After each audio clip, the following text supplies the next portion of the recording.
Made my heart an open book. Why haven't I told you? Friend asked me, am I in love? I always answer yes. Might as well confess if the answer is yes. Maybe you may love me too. Oh, my darling, if you do, why haven't you told me? Da da da da da da da da da da da da da.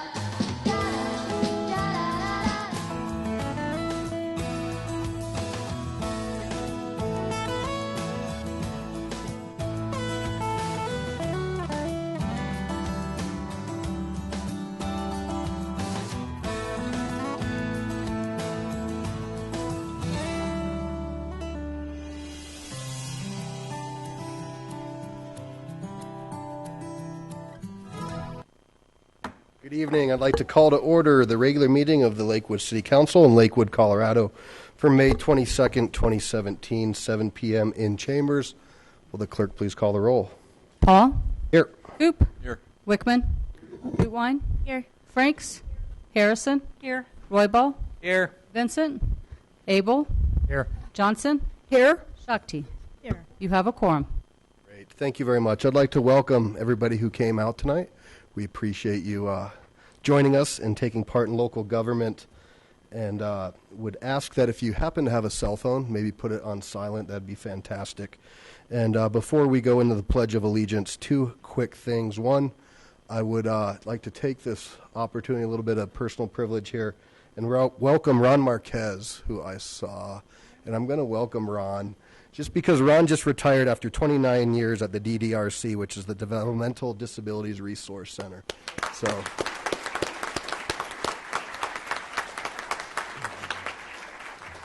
they had a nice little community gathering that coincided with one of our council meetings, so I know that most of us weren't able to make it. We just want to thank you for all your hard work.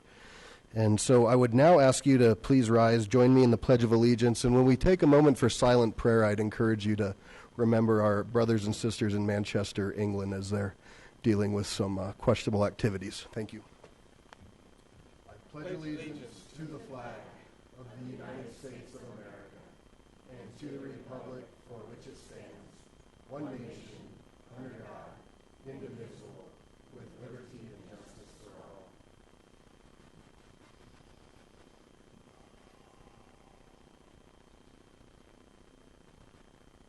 Thank you. Please be seated.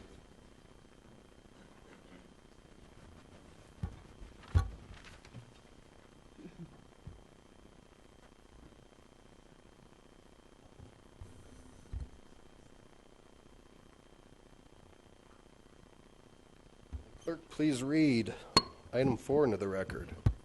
Item 4, proclamation, Older Americans Month. All right, I'm going to invite Dawn Sluter from our Older Adult and Transportation Department. She is the supervisor.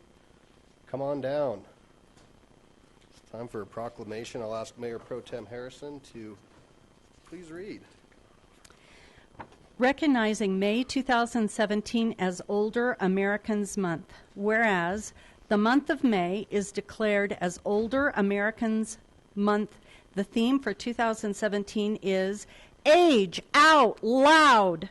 And whereas nearly 22% of the city of Lakewood's population is 60 and older, and we acknowledge their dedication and leadership in providing the backbone which made Lakewood the great city it is today, and whereas the city of Lakewood is inclusive and encourages older citizens to have a voice, to be a part of what shapes and guides this community, and to embrace a phase of life where interests, goals, and dreams begin a new chapter. And whereas the city of Lakewood advocates for older Americans to strive for wellness, explore new adventures, stay engaged, and focus on independence. And whereas Lakewood is committed to embolden older adults through increasing awareness of the imperative issues encouraging the enhancement of well-being and the quality of life for all, and involving older adults in redefining aging in our community. Now, therefore, on behalf of the City Council and the people of the City of Lakewood, I, Adam Paul, Mayor of the City of Lakewood, Colorado, by virtue of the authority vested in me, do hereby recognize May 2017 as Older Americans Month.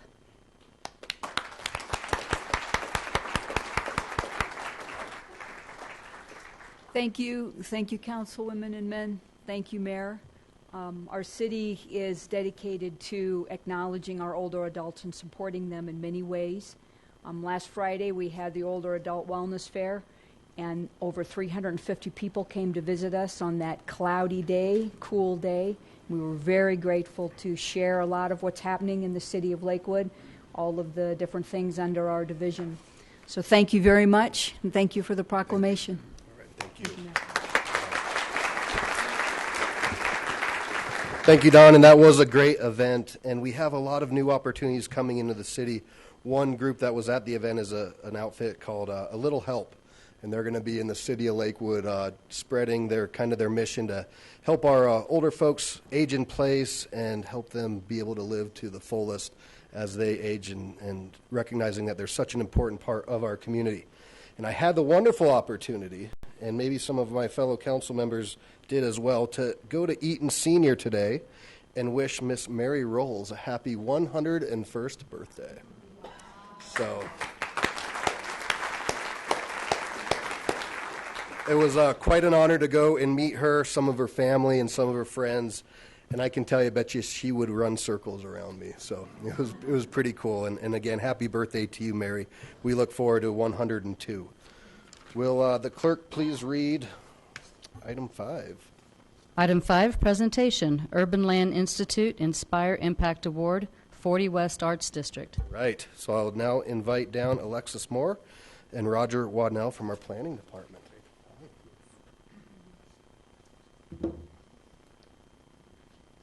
Great, thanks. We have Roger Wadnell, obviously, and Alexis Moore. We have a kind of a very short presentation, but we're here tonight and we're very pleased to present the Urban Land Institute Impact Award to the Mayor and City Council. And I just wanted to give a little bit of context, and Alexis will talk about the award itself, but this really represents, believe it or not, over 10 years of planning work. The award recognizes what the community has really done regarding the W line and the West Colfax corridor. And again, Alexis will talk about it, but really about 10 years ago we started our station area planning, which was well ahead of when light rail opened, which I find hard to believe it's been open for 4 years now in the W line. And a lot of planning has occurred, and a lot of work has occurred, a lot of implementation has occurred, but we're finally, I think, seeing results. And it's very gratifying, I think, to see some results. And the whole idea is that RTD invested $700 million in the W line, and Lakewood is hopefully taking advantage of that, and by community building in each one of the station areas. And the station area we're looking at tonight is the Lamar area. So a lot of work has been done, and I think a lot of work needs to continue to occur, but we're very happy to get recognition from the Urban Land Institute for the work that's been done really by the community over the past few years. So with that, I'll turn it over to Alexis to talk a little bit about the award itself. Thank you, Roger. Good evening, Council. This is a super exciting moment, and I think, as Roger mentioned, really recognizes many, many years of hard work and dedication from the community and the city. For those of you who aren't familiar with ULI, the Urban Land Institute, it is the oldest and largest network of real estate and land use experts in the world. Their mission is to provide leadership in the responsible use of land and in creating and sustaining thriving communities worldwide. Every 2 years, the Colorado chapter of ULI recognizes the great projects in the state through a very competitive impact award program. And in 2017, for the first time, they announced an Inspire category for a public project. The idea is a project that inspires the community, spurs additional development and linkages, and has a lasting impact on the public realm. And we really saw the opportunity with this award to recognize the years of collaboration and hard work on behalf of the city and our numerous partners in capitalizing on this $700 million transit investment that really sparked the creation of a state-certified creative district, which is in turn transforming underutilized and underloved places into a vibrant, walkable community with the arts and creative placemaking at its core. We organized a tour and site visit with the prominent 7-panel jury. We provided a lot of images that showed the transformation over the past few years of everything that's happening around the Lamar Station area and the 40 West Arts District. And I think just a quick summary from the application, we really were focusing on about a half a mile from the Lamar Station, a neighborhood walk-up station on the W line. The 40 West Arts District includes the Two Creeks and Northeast Lakewood neighborhoods, the commercial corridor of West Colfax Avenue, and the historic Rocky Mountain College of Art and Design campus. The Community Envision 40 West Art Line is a new 4-mile walking and biking arts experience that is poised to become the longest interactive arts experience in Colorado. The Art Line will connect people and places, including 3 major city parks, with RIMCAD, Transit, Casa Bonita, art galleries, housing, and more. The creation of the Arts District and all that has come with it, I think, really demonstrates the synergy that happens when local government, with a strong vision and plan, community leaders and residents, business interests, developers, a new light rail line, and creative funding from diverse projects converge. We were thrilled to be one of 3 semifinalists. Our competition was 2 very high-profile, high-budget projects, the Westminster Station TOD and the Highway 36, I-25, I-70 BRT Express Lane Bikeway project. And on April 6th, in front of more than 400 leaders of the development and land use community in the Denver region, Lakewood and our community partners were awarded with the first ever ULI Inspire Award for our project. The W Line catalyzes the state certified creative district.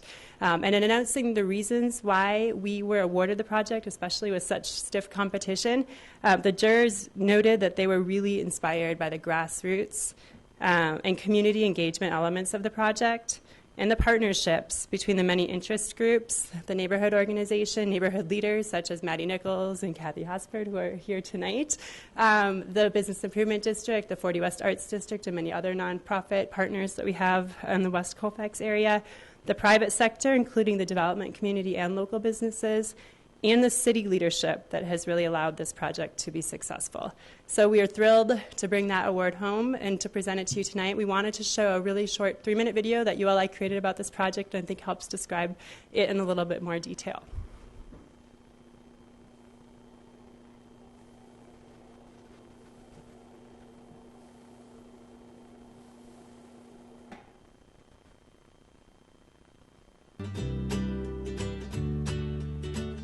The area where 40 West is and the Art Line is one of our underserved and potentially underloved areas, if that's the way to say it. And so this has really allowed for community to come together, infrastructure to come in, and bring investment back into an area that hasn't seen investment in 30, 40 years. It's really a story about innovative infill development with transit and arts and creative placemaking at its core.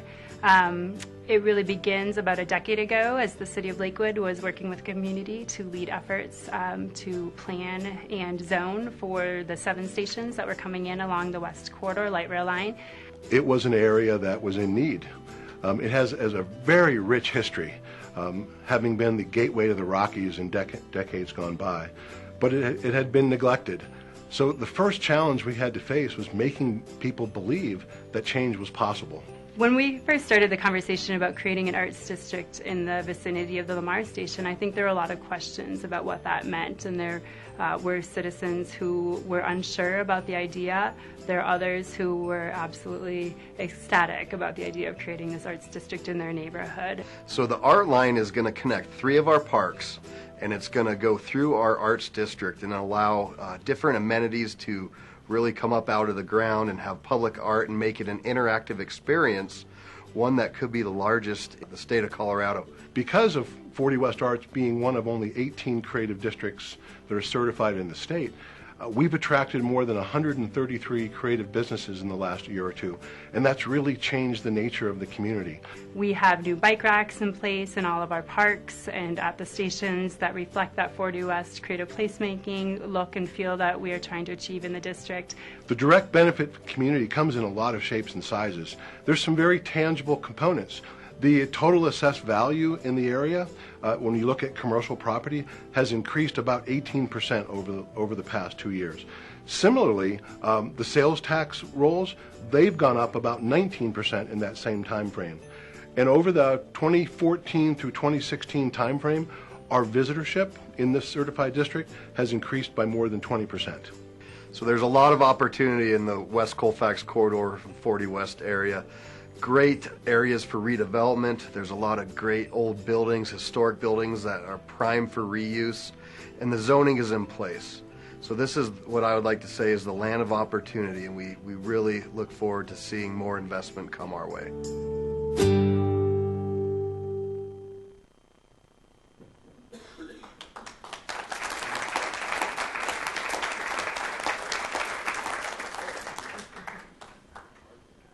Okay.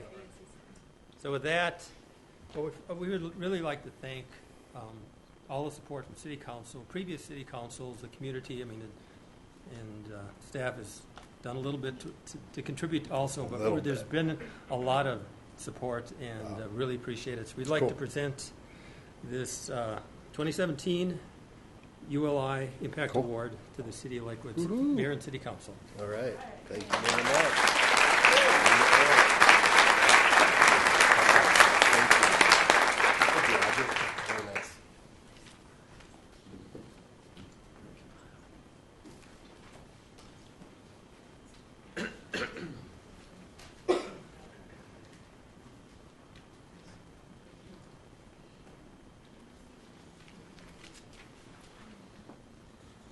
So I just want to build off that thank you and the acknowledgement of all that staff has done. Alexis, Roger, you and your counterparts, Travis, for many years have been working very hard. And I see Jessica is here too with Kathy and Maddie from the Two Creeks area. And this is truly an example of what can happen when the community comes together. And in the early days, I think the community was a little bit fragmented in that area, and some of these things that were being proposed didn't feel very good, or there was some concern. And by continuing to work and have conversations, now you're seeing what's taken place. And this last weekend, we had the opportunity to go to the Mount Air Farm Fiesta, which will be one of the parks that's connected. And there's an urban farm, and we dedicated some instruments from the Rotary Club. A lot of community members coming out. So this is just a wonderful opportunity. And if you have a chance, check out the new art that is going to be at 3 of these parks to really start this program off. So thank you to everybody involved. It's a great honor. It's a really cool award, and we're going to keep the momentum going. So now, if I could please have the clerk read item 6 into the record. Item 6, Resolution 2017-20, reappointing Gerald Schulte to the Metro Wastewater Reclamation District Board of Directors for a 2-year term. I move for the adoption of Resolution 2017-20. Second. Right, we have a motion and a second. Any comments? Please cast your votes.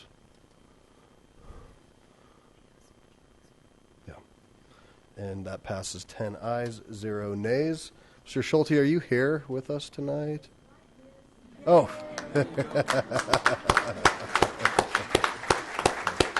All right. Thank you.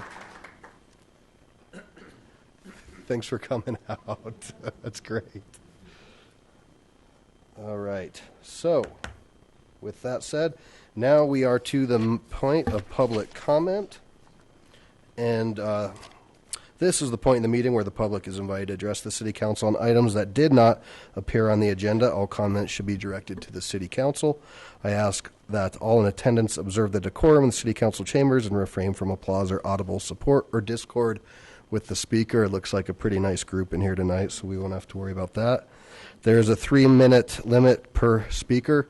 This little box up here will go green. When 2.5 minutes is up, it'll go yellow, orange, and when your time's up, it'll go red at 3 minutes, and I will politely ask you to wrap up. Now, just so you know, if you're here to speak about the community grant program, there'll be a separate hearing for that. So this is anything outside of that realm. And before we go into public comment, I want to just make a quick announcement. So, we ended the meeting, I think last meeting, talking about council priorities and looking at what came out of the retreat. And a lot of what came out of the retreat had to do with growth and density and change and all those wonderful things that are associated with it that's causing good conversation in the community. So with that said, we are going to start to have a council conversation on June 12th. And City Council has received, everybody has this, and I'm sure everybody has read it, but this is the comp plan. And what the comp plan does, that's really a great place for the council to start because that sets the direction. And what I think where we've heard a lot of the issues are, if you look at the comp plan, the growth areas are in purple. It's probably hard for you to see. But the other areas are areas of no change, but it's those purple areas where there's been a lot of concern. And so I want to encourage council to take a look at the different things within this comp plan. I'm going to reach out to each and every member over the next couple weeks to see if I can sit down with you, get a better understanding, and that way we can start to, under general discussion on June 12th, begin to start to look at the different issues and see what we do and how we move forward. So I just wanted to share that before public comment. And now I will open public comment. If I can find my roster there. Yeah. Okay. So just for clarification, the community grant program hearing will still be tonight. It'll just be after the public comment. Okay? Cool? Perfect. Thank you. First up, Shannon Dreyfus.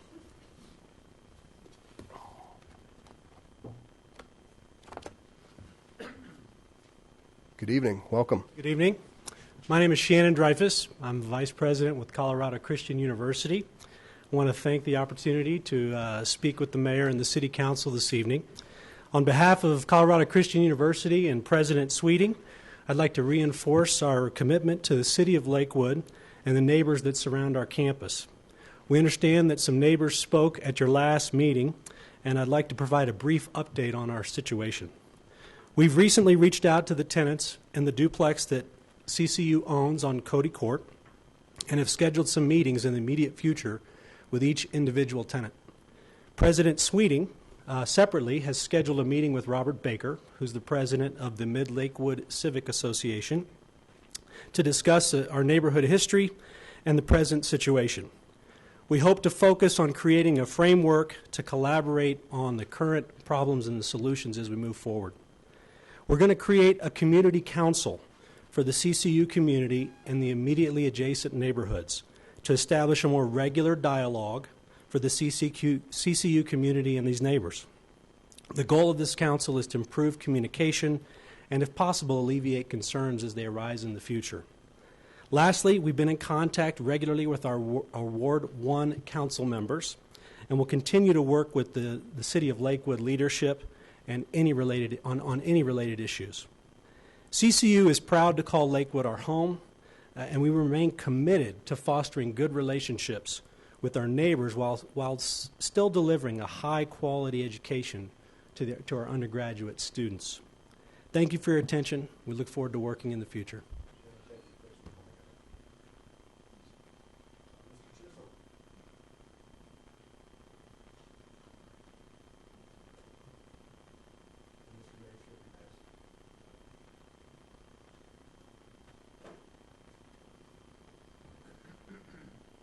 Good evening.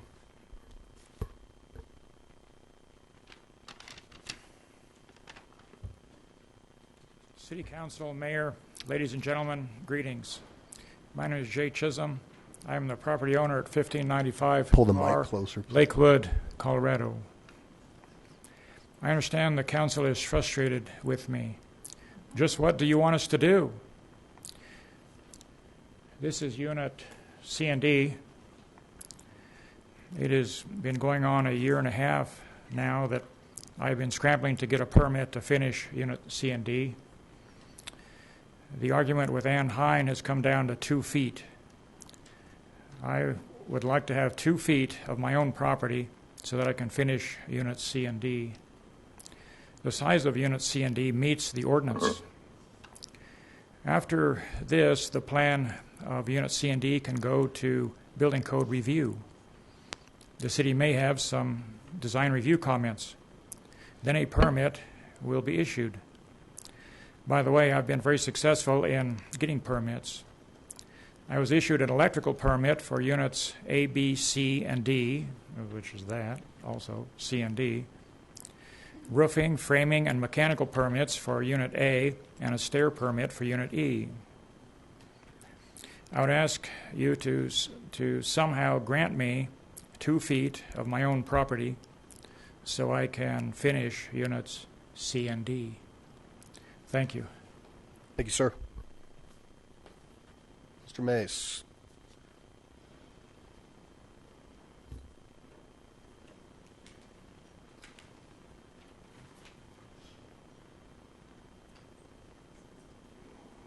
Good evening. Welcome. I got it.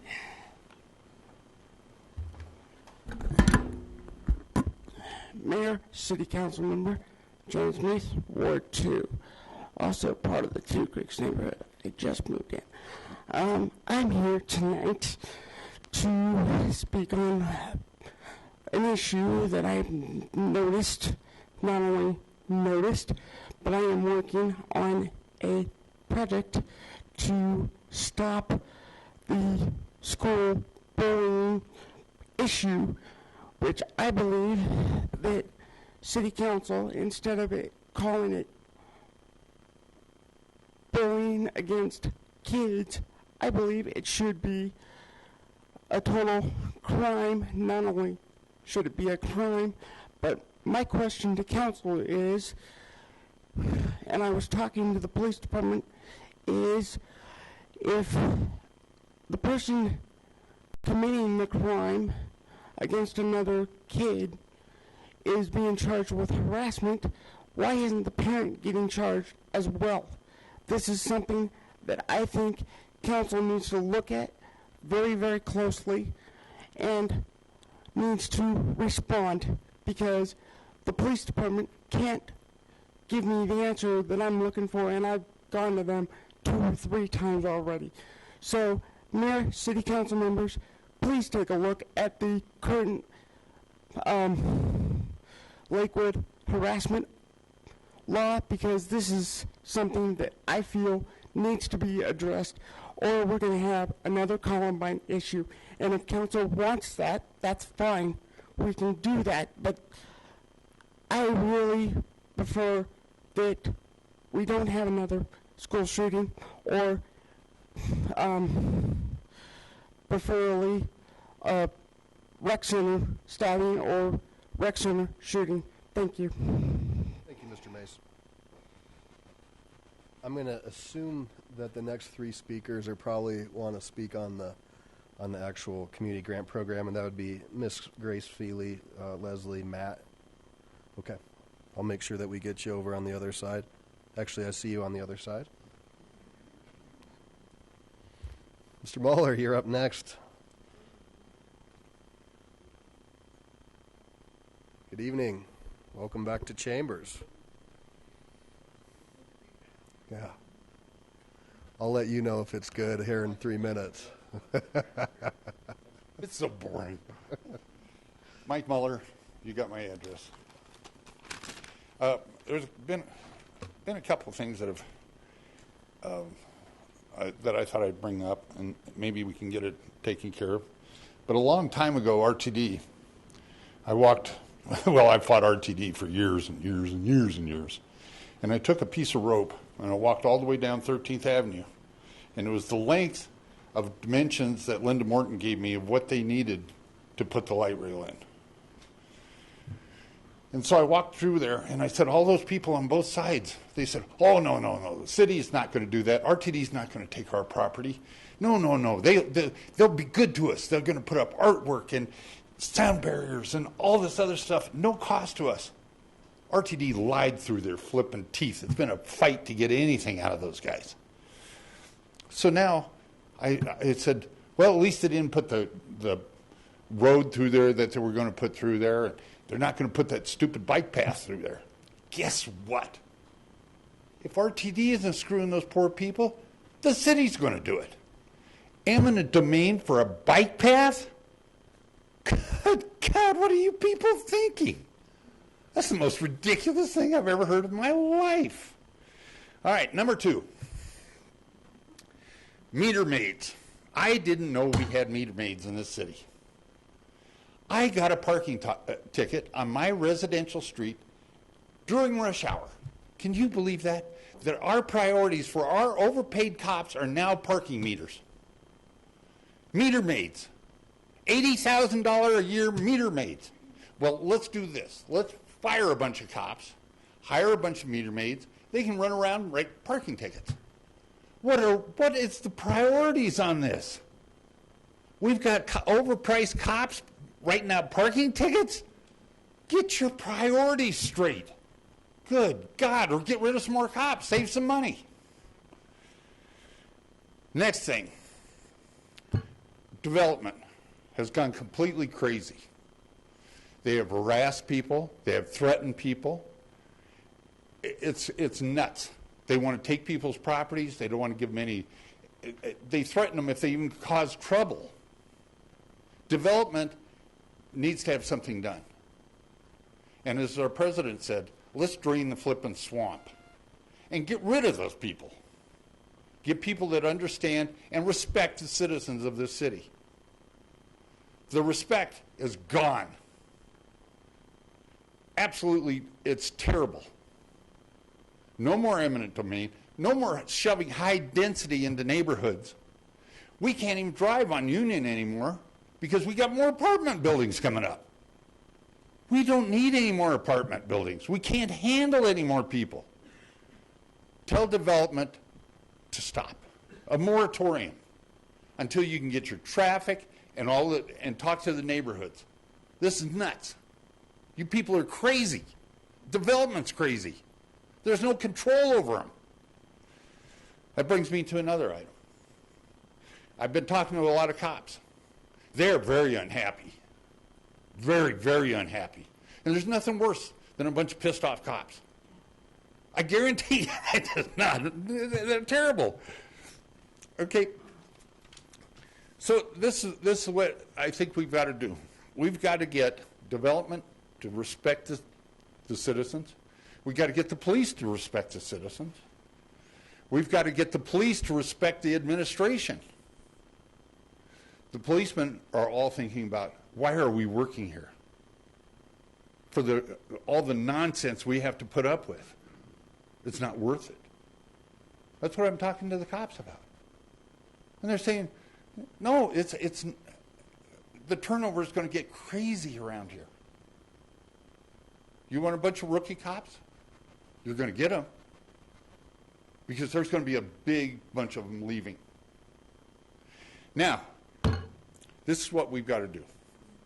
We've got to get some leadership in the administration.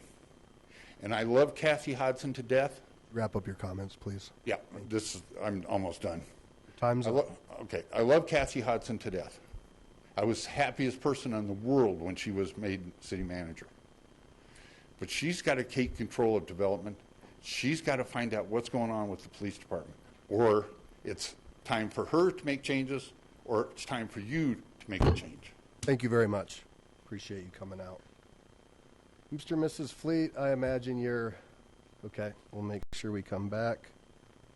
Linda Witterski? Good evening. Close? Sorry. Witterski. All right.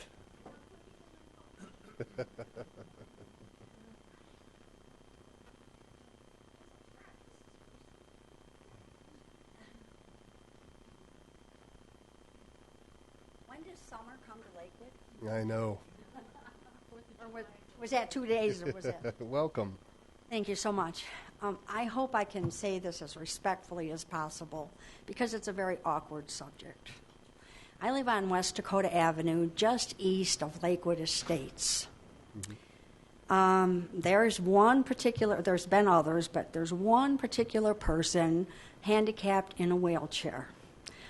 And he, twice a day, rides down the middle of the street, bless his heart, I respect him, but to go to work to get the bus at Allison and Alameda.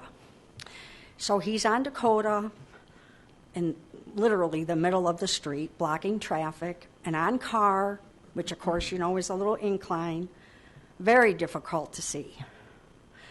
I mean, you've all heard about the person at Colfax and Reed that got killed for the same reason. What is a driver supposed to do backing out of their driveway, which we have no choice but to back out of our driveways? You cannot see this person. Between the UPS, I mean, he's low in a wheelchair. There is another person, but I think she moved. I've gone to Lakewood Estates 3 times. I've called Lakewood Police 3 times. That's not going to keep this guy alive.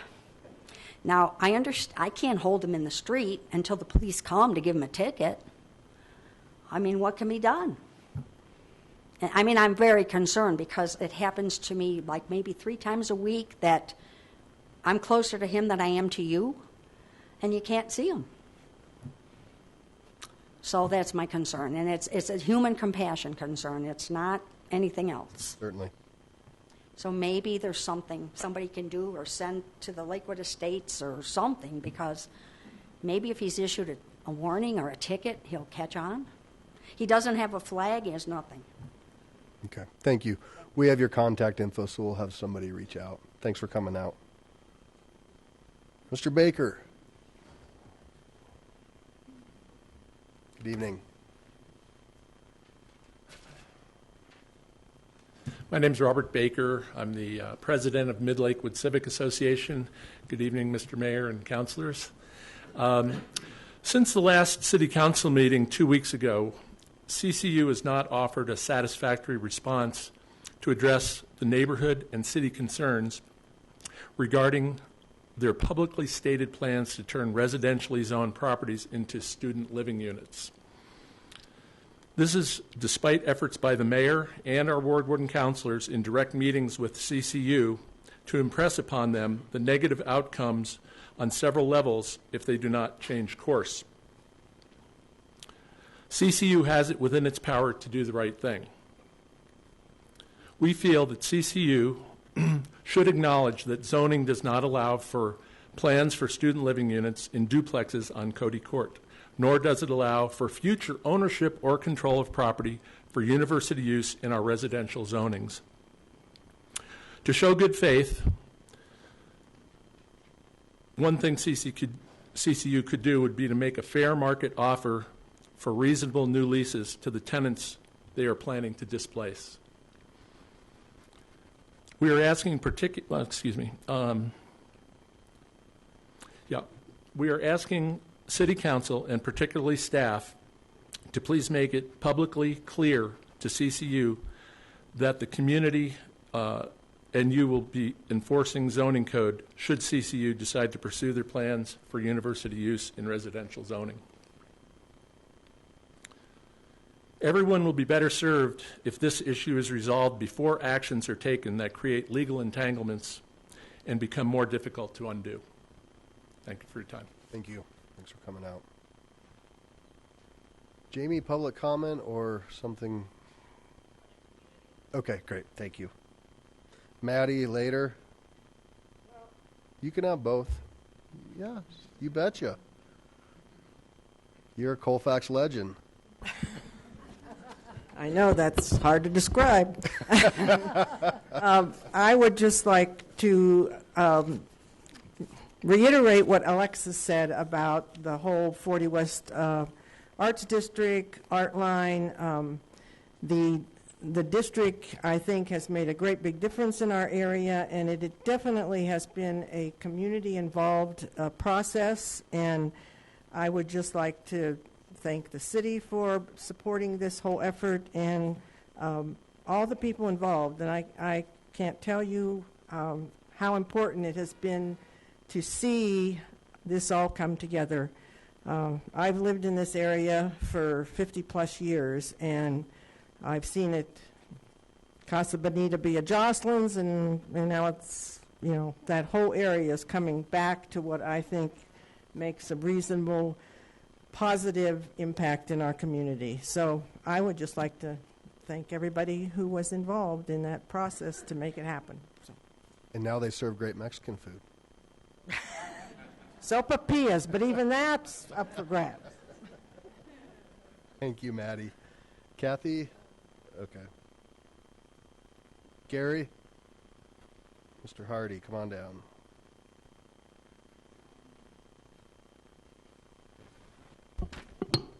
Good evening. Good evening. Thank you, Mayor and City Councilors. As you know, there's going to be a parking study coming up, study session in June, and I want to address that briefly tonight. I have two goals tonight. Number one, I'd like to preempt a parade of people coming in and documenting the problem. Not because they don't have a right to speak, they absolutely do. It's just that it's been so well documented that I know City Council is very aware of the problem and very concerned with the problem. And so my second purpose is to encourage the community to come in with some creative solutions on how we can start to address some of those problems. And to get the ball rolling, I'm going to throw out just a few ideas. And specifically, I was looking at the parking situation around Lakewood High School. I went over there on a Sunday afternoon and tried to count student parking spaces, and just a very rough count came up with about 400 or 500 parking spots in the student parking lot. And the simple math is if 600 students are driving to school, you can't fit them into 500 parking spots, and so they're going to spill out into the community. The one photo that really caught my attention was the trash truck going down Holland Street with almost a foot of clearance on each side. That's a 2-block long stretch of traffic, and it's right in and right out on 6th Avenue only.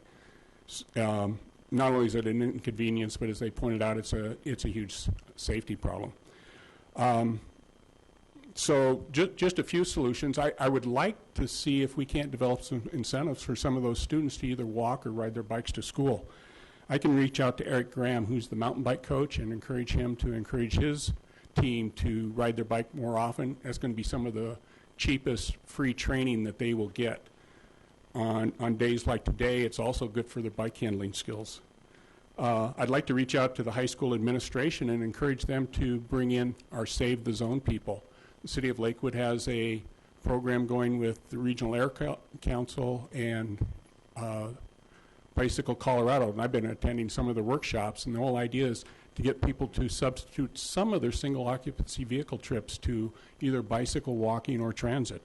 I'd like to see the high school invite Save the Zone in there and get the kids involved and see if we can't get some incentives for them to at least substitute some of those trips.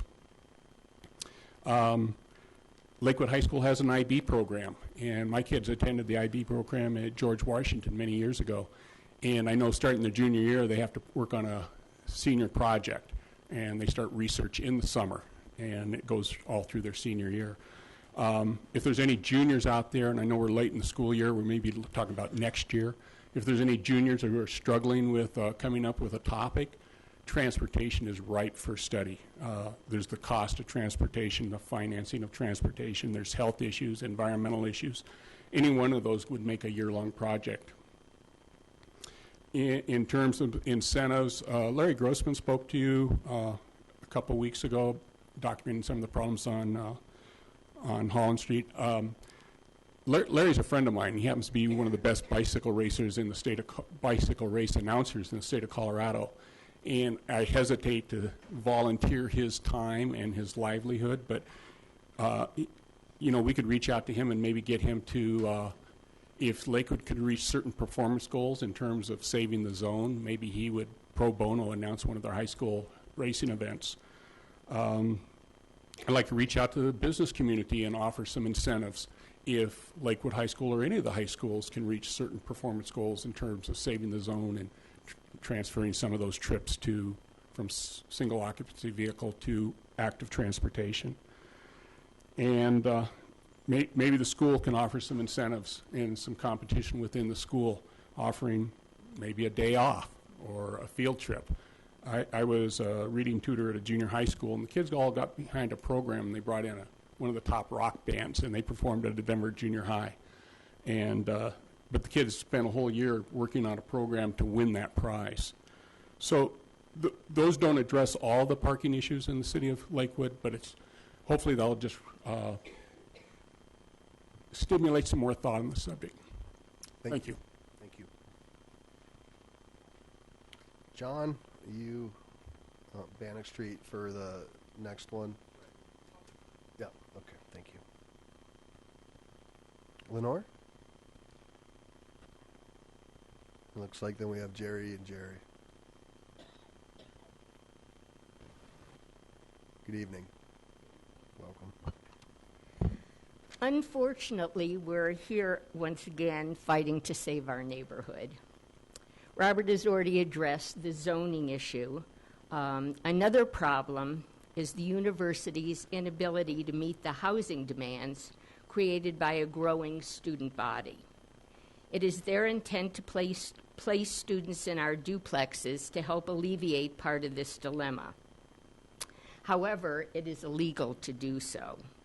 Hopefully, the city has explained this to CCU and are willing to enforce the law if necessary. The last new dorm on campus was built in 2015. Although the university has permission to construct 2 more dorms, they have spent the past year building a new student center.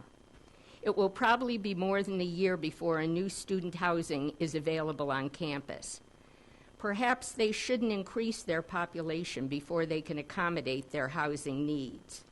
This is not the responsibility of the neighboring communities. As always, I'd like to close with a few thank yous. I'd like to thank Shannon Dreyfus for reaching out to us about 5 hours ago for the first time in 5 weeks. And on a more sincere level, I'd like to thank Charlie Abel, Ramey Johnson, Robert Baker, and Jerry Coffey for their support and for their knowledge. Thank you. It's an intro into you, Ms. Coffey.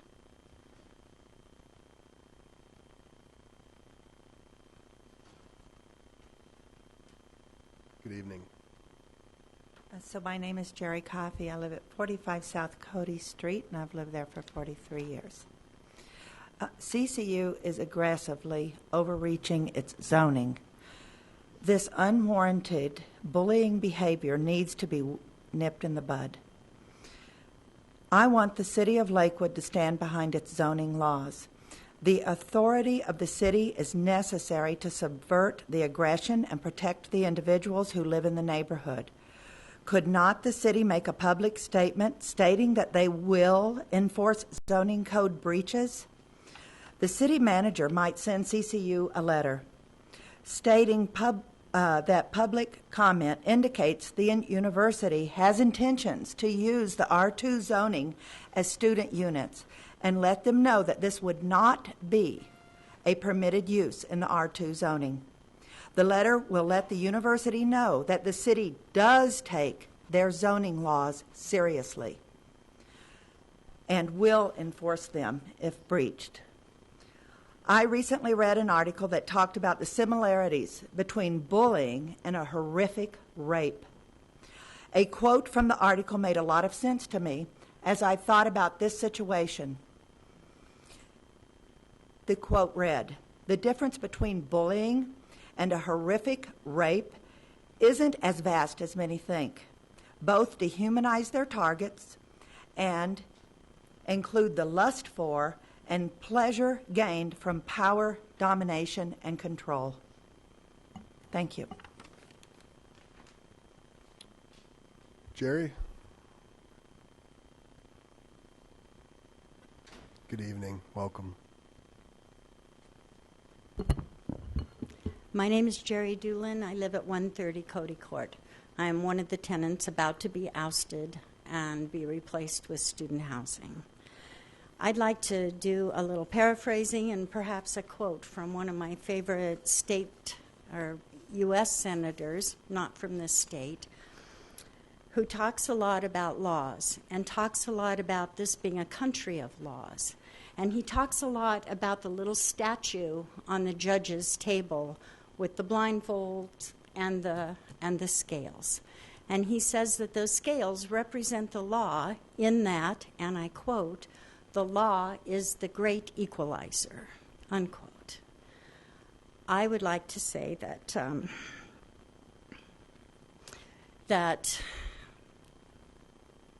the law takes the wealthy and the poor and brings them to the same level in the eyes of the law. It takes the powerful and the weak and brings them to the same level in the eyes of the law. And the blindfold is a representation to the people who make and support our laws that they're not supposed to see this stuff. They're just supposed to see the law and apply it equally. That's not happening in our case. I've been doing a lot of talking to people in the community and letting them know what's going on, as has my neighbors, and virtually everyone supports our cause. But every once in a while you get the, you're just a renter. What do you expect? Well, this is what I expect, Mr. Mayor. I expect this city to protect me under the laws like they do everyone else. I may be a renter, but I'm not a second-class citizen. I'm entitled to the rights and privileges and protection of the laws of this city, and I'm not seeing those right now. I'd like to go back to Mr. Gowdy, my favorite senator, and tell you that he says if that blindfold ever starts to fall, there's no putting it back. It's all over. And I want you to think about that when you make a decision. If you let that blindfold slip and take this as an issue between the great and powerful CCU and the low and meek renters on Cody Court, you've walked away from justice. And what you've entered into is perhaps corruption. Thank you. Thank you. Mr. Hunter?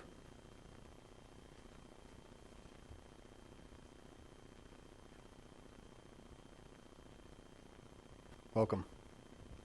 Thank you, Mayor, City Council. My name is John Hunter. I live at 40 North Cody Street for about 20 years now, and I'm in the same street with Robert Baker and Jerry Coffey. And I don't have a lot of statistics and quotes for you, but I do know that it wasn't too long ago that some investors bought some houses on our street and ended up renting those out to students from Colorado Christian, and Robert and Jerry were instrumental in nipping that in the bud. Now that they're looking to expand to Cody Court with the duplexes, correct me if I'm wrong, they do own the property over between Kipling, Alameda, and Cedar. They have a disc golf course over there. I've played there quite a bit. It's pretty nice. Why can't they expand to the west? Why do they have to expand to the east and into our neighborhoods? And I'll leave you with this question.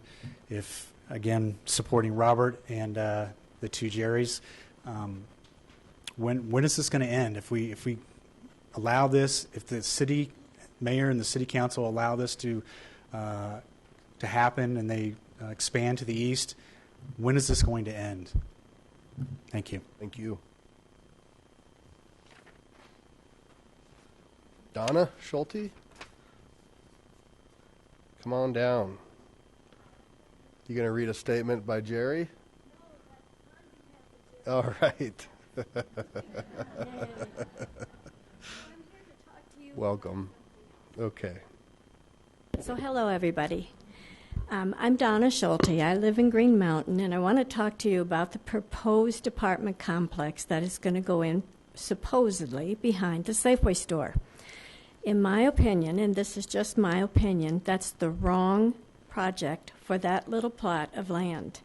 Our neighborhood has been a very quiet, very peaceful, slower paced neighborhood for a lot of years. But with all the high density living that's coming into this part of town, that has changed. Traffic up significantly, noise factor up significantly. It's much denser on the west side.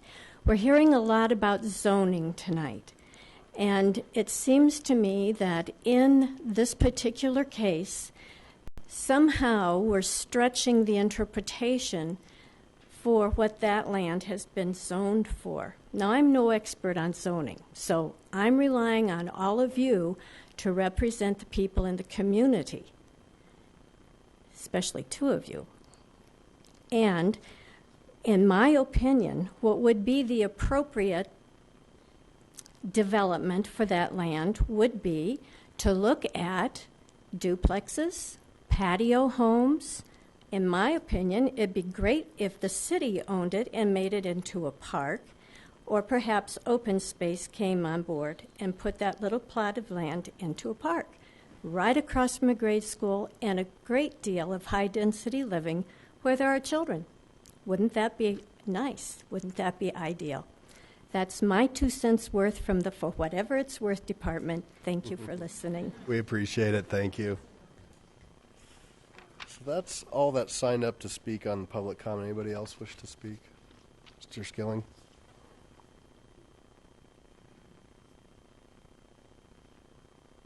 Well, I couldn't have planned that any better because that's what I'm going to talk about. David Skilling on behalf of Ward 4. I also live in the Green Mountain Estates.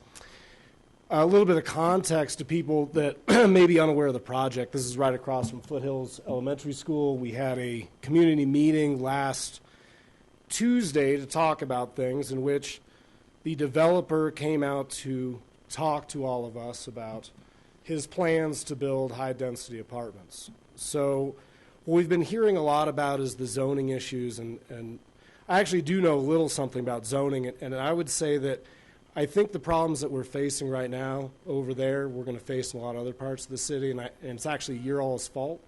So in 2012, when you guys changed that zoning, as we know, it used to be a place where you could not build high-density residential. Couldn't build any residential.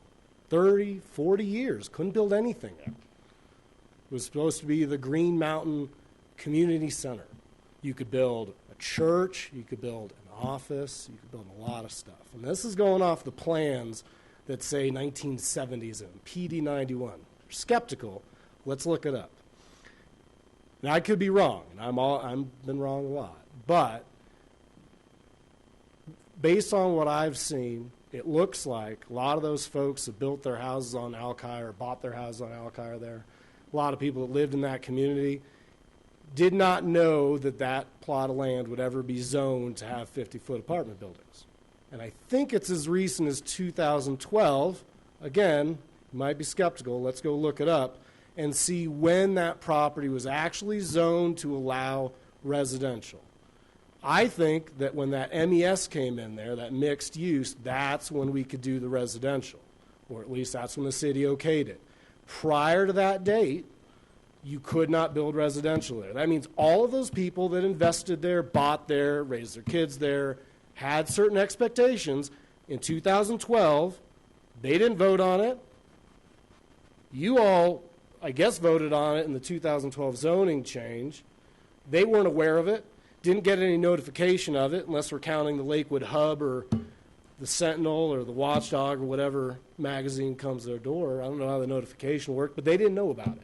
So that means all those people that bought there prior to, surprise, the city says we can now build apartments there. And that's where the anger is. And you all might be getting a lot of emails from my neighbors who are really pissed off, especially what happened Tuesday, when a developer came in there and told them, I could care less what you all think. I'm going to build what I want to build. And that's what we're faced with. And that's what the anger is. If it's about property rights, then what about our property rights? What about those folks? So hopefully you all will be getting a lot of emails from my neighbors because it's a hot button issue. And I think that we actually have a chance. We talked last week at the city council meeting about sustainability. A lot of awards. Everyone was really excited about protecting the environment and doing what's right. Well, at this point, before we go building more high density, and then 10 years from now, when that's producing whatever that produces, all the waste, all the traffic, all the people, and we give them awards and say, well, congratulations, you've now reduced your carbon footprint. Well, before we get to that point, scale it back. Let's go with what the community says. The last suggestion was great. Patio homes, whatever it is. Anything but 260 apartments that nobody ever saw coming. Thank you, guys. Anybody else? Come on down.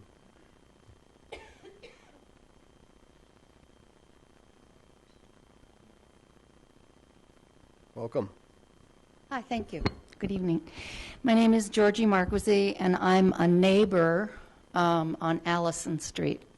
And I just want to comment shortly because I want you to be aware that it isn't just the people on Cody that are affected or that have concerns about CCU. It appears that CCU has a pattern of buying properties even though they're not zoned properly for student housing, and then expecting the city to change the zoning accordingly. This might seem like an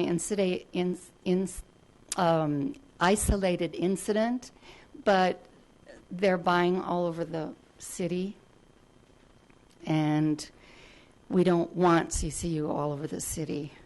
That you've already, according to the information that was presented 2 weeks ago, changed zoning for their benefit, which is fine, but that should be the end of it. Thank you. You just share with the clerk your exact address. Thank you. Anybody else? All right, I'll now close public comment. Appreciate everybody that came out tonight. Mr. Mace, we did Day Without Hate, and maybe there's some opportunities for us to dovetail a different bullying initiative or something along those lines. I know Councilmember Gutwein is looking into that, so we'll continue to look at that. As in regards to CCU, I appreciate CCU coming tonight. I appreciate the neighbors coming tonight. I think that the conversations are taking place, and as far as we can tell right now, there is compliance. If that changes, then the city will handle that accordingly. That is our job, and as I've told everybody involved, it's easy to just lawyer up and go to court, and it'd be great if we could find a resolution without having to get into litigation. So that's what I'm hopeful for, and I appreciate Mr. Baker. I know that you have a meeting coming up. Shannon, thank you, and thank you to Dr. Sweeting as well. Gary, thanks for the parking study reminder and information, and I'm going to touch on the apartments in Green Mountain, and I appreciate the comments. I live up there, and I think it was actually 2013 is when the zoning changed, and I was a part of that, and I voted to update all the city's zoning. Councilor Wickman actually made it very aware to the neighborhood of what those changes were going to be and what they would look like. And in 2013, when that decision was made, and the rationale was, when you look at a lot of our single-family areas, your buffers are generally commercial or residential, higher density. That's how that came into play. Multifamily is a use. Ms. Hodson and myself have sat down almost 4 times with the property owner, who's owned a lot of the land in Green Mountain for 50 plus years. So potentially some of the areas where your houses are, she might have owned. She's almost 90 years old. She's a very kind woman, and she would like to retire, and she is looking to redevelop her land. It's an unfortunate kind of time in Lakewood right now with the growth, with the change. We've been advocating for less density, for patio homes, for townhomes, and unfortunately have not been able to get to that point. There was a terrible meeting that took place. The developer was threatened. As we saw tonight, we heard the developer was threatened. That's not the kind of dialogue that we want to have in our community. And I hope going forward, if that person is here, or if there's a willingness to come back to the table, to continue to have conversation and see if we can get to somewhere that's more amenable to the community. At this point, those property rights are in place, and there is a certain amount of respect that goes with that too. So it's a tough balance, But I would encourage, again, like CCU, the property owner, the representatives, to keep having conversation and seeing if we can get to something more amenable. Mr. Abel and then Ms. Shakti. I appreciate the CCU neighbors coming out, and Shannon Dreyfus coming out from CCU to discuss it. Conversations continue on all of the issues surrounding the CCU consideration of those duplexes for student housing. I don't want to compromise any progress that could be made there, but there's a reason we have zoning laws, and if you don't enforce your zoning ordinance, then there's no reason for the ordinance to exist. So I'm sure will depend on the very plain language of our zoning ordinance in dealing with this in the future, should it become necessary. Thank you. Thank you. Councilor Shakti. A few different comments. With regard to CCU, I just want to sort of step back from this immediate dispute and make it clear that I want to make sure we're not maligning the students. That I live down by Mississippi and Alameda, and for a number of years I've lived next to 2 generations of CCU students, and they've been great. So I just want to put that out there. Then a similar, just to clarify, my understanding in terms of the Green Mountain situation is that the previous zoning was for high-density commercial, and that the change in zoning was to allow it to be mixed use, so to allow it residential where residential wasn't allowed before. So just adding that clarification. And then adding to Gary Hardy's comment about how people get to school, the Dr. Cog's Way to Go program, I think, does a lot of carpooling, and in some cases really improves how people get to schools. It focuses on schools, particularly private schools, it has so far. And I was actually talking to somebody today who said that it's a little bit hard because when you get your permit, you can only have certain people in your car. But that'd be another thing we could look at. Councilor Franks. Thanks, Mayor Paul. I did want to let folks know that obviously there is some dispute about what mixed-use zoning can be. I was not on council at the time that zoning went through, but there was confusion. I think folks thought that mixed-use meant that it had to be mixed, and that has not been the interpretation that we've been provided. So what I've done is I put in a request to the city and have gotten the information back to get a listing of all the vacant land in the city and get that associative zoning next to that, and have posted that on Facebook and on Nextdoor. So folks who maybe are adjacent to a piece of vacant land, or there's a piece of vacant land in their neighborhood, can kind of proactively kind of look and see what those land uses are. And so if you don't have access to either of those, if you just send me an email, I'll be sure to connect you to that information. But just wanted to make sure that folks knew that, you know, that report had been pulled and provided. Thanks. Thank you. Councilor Johnson. Thank you, Mayor. Well, I'd like to piggyback on what Councilman Abel has said. I appreciate very much that you've come out. It's actually kind of spooky to come down here and to speak. It's an intimidating place. I'd also like to thank Shannon for reaching out. And the dialogue needs to continue, and I appreciate that. Also, I'd like to say I did go to the Green Mountain meeting this last week, and the frustration and the anger is palpable. There were, 250 people there. It was very uncomfortable for everybody that was there. I was on council when we had the vote for the rezoning. I actually voted no. I want that to be out there. We can't ignore this density. This is about the only thing that I'm ever hearing. I did submit a document last week for council action, and I appreciate that you're going forward, Mayor, with looking at the density. We need to open up our zoning ordinance and start to address it sooner than later. And in the meantime, I'd like to see council strongly look at having a moratorium on continued build out until we actually get a handle on what's going on. The housing study will tell us a lot, but we don't have any idea when that's going to come. In the meantime, let's at least put a halt on this until we figure out what's going on.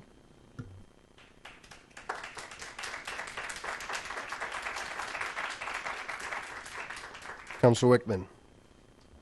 I wasn't planning on speaking tonight on the subject, but I thought the neighbors from CCU raised a good point. If we have a law, you have to follow the law. The situation that I'm finding in Green Mountain with the MES is the law was quite clear. I did vote against it, but it was quite clear that M meant multiple, which is multiple uses, not just one. And residential was permitted as an sanctuary type of function. And that doesn't mean the sole function. And in addition, it's E, which stands for employment. It was intended to create some sort of job-generating activity. And so to sit there and say these words are in there, this was our clear intent, but staff has interpreted it to say, oh, now you can do residential, is just plain wrong. And I think we need to at some point go back and say, hey, this has been misinterpreted. We need to clarify what we meant. And residential was not the meaning. And by the way, I also second the idea of Councilor Johnson about a moratorium. Let's put a stop on things until we can figure out what's going on. Because right now we're in a feverish pace, and we're going to build the whole city out in the next year or two. And by the time we get around to looking at it, there won't be anything to worry about anymore. So I do second that idea. All right, Councilor Abel. I'd like to address a lot of things, especially along the lines of density, but I'll confine my remarks to CCU. I am disappointed that the idea of maligning those students would even come out. This debate has been on a higher level than that, and the behavior of the students is not the issue. The issue is the integrity of the neighborhood and the integrity of our zoning ordinance. I don't recall there are other cities that have student bodies that are a bit more rowdy than CCU kids. I don't remember any burning couches in Ward 1, but it is not a matter of the students and their behavior. It's a matter of the integrity of the neighborhood. Thank you. Thank you. All right. All right. Does everybody want to get the clap out real quick? Okay. Please no more. Thank you, so we can get through the night. Okay. So we're on to the consent agenda. No? The use of the consent agenda has been made to expedite council action. It contains both resolutions and first reading ordinances. It looks like tonight it is just resolution. Resolutions are items of routine nature. Members of the public will have an opportunity in a moment to comment on any of the proposed resolutions. Any council member may request an item on the consent agenda be removed for separate discussion and action under general business. Will the city clerk please read the items on the consent agenda into the record? The consent agenda consists of items 8 through 10. Item 8, Resolution 2017-21, approving award of funds under 2017 Lakewood Community Grant Program. Item 9, approving minutes of City Council meetings. City Council regular meeting, April 24th, 2017. City Council regular meeting, May 8th, 2017. Item 10, accepting minutes of the boards and commissions. Advisory Commission for an Inclusive Community Executive Committee meeting, April 5th, 2017. And Advisory Commission for an Inclusive Community Full Commission meeting, March 15th, 2017. Thank you very much. I'd like to pull item 8, Resolution 2017-21, and move it to general business. And I'll now open the public hearing on items 9 and 10, which is the approval of minutes and accepting minutes of boards and commissions. Nobody's signed up to speak. Anybody wish to speak? Seeing none, I'll close public comment and ask for a motion on items 9 and 10. Mayor Paul, I move for the approval of the amended council meeting of May 8th, 2017, and the council minutes of April 24th, 2017, for the acceptance in the minutes of boards and commissions, all of which are included in the consent agenda items introduced into the record by the city clerk, with the exception of items 8, resolution 2017-21, which is pulled from the consent agenda and placed under general business. Second. Motion second. Well done. Any questions, comments? Please cast your votes. Councilor Coop? Passes 10 aye, 0 nay. Will the clerk please read back into the record item 8? Resolution 2017-21, approving award of funds under 2017 Lakewood Community Grant Program. All right, so I'm going to call down for a quick presentation Ms. Lori Simpkins from the Lakewood Legacy Foundation to give us an update on this program. Good evening, welcome, thanks. Thank you. Good evening, Mayor Paul and councilors.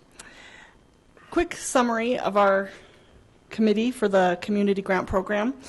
The applications were opened on February 1st of 2017 and closed on March 31st of 2017. There were 18 applications in whole. So the evaluation committee comprised of 2 members from the Lakewood Legacy Foundation. That's one of me. 2 of the members from the City Council, which was Councilor Johnson and Councilor Roybal. Then we had 3 representatives, which were the officers from the Advisory Commission for an Inclusive Community. We met on April 26th, and we reviewed and scored the applications and recommended funding for the awards. Our criteria, most importantly, was the clear benefit to the residents of Lakewood. We also looked at the organizational experience in delivering community services, the proposed program meeting compelling community need, the clear goals and impact measures of the request, reasonable program cost and the funds requested, and the financial sustainability of the grant. 12 organizations were recommended to receive this financial assistance through the Lakewood Community Grant Program, of which we have the list of finalists. Do you want me to read that for Please. Public? Okay. For a total of $100,000, Family Tree was granted $15,000. The Jefferson County Library Foundation, $12,000. Boys and Girls Club of Metro Denver, $10,000. The Outdoor Lab Foundation, $10,000. Ralston House, $10,000. Senior Resource Center, $10,000. The Catholic Health Initiatives Colorado, doing business as the St. Anthony's Health Foundation, was granted $9,740.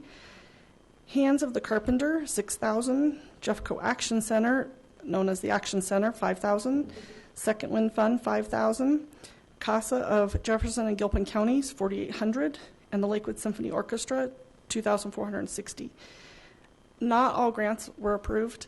Not all grants were approved in full. Some were a portion of what they had asked for, while some were denied completely. There was one, the Lakewood Symphony Orchestra, we actually felt was such a strong and compelling grant request, and they had originally asked for $1,500, but the amount of people they reached with that $1,500, we were so impressed with, we actually granted them the $2,460.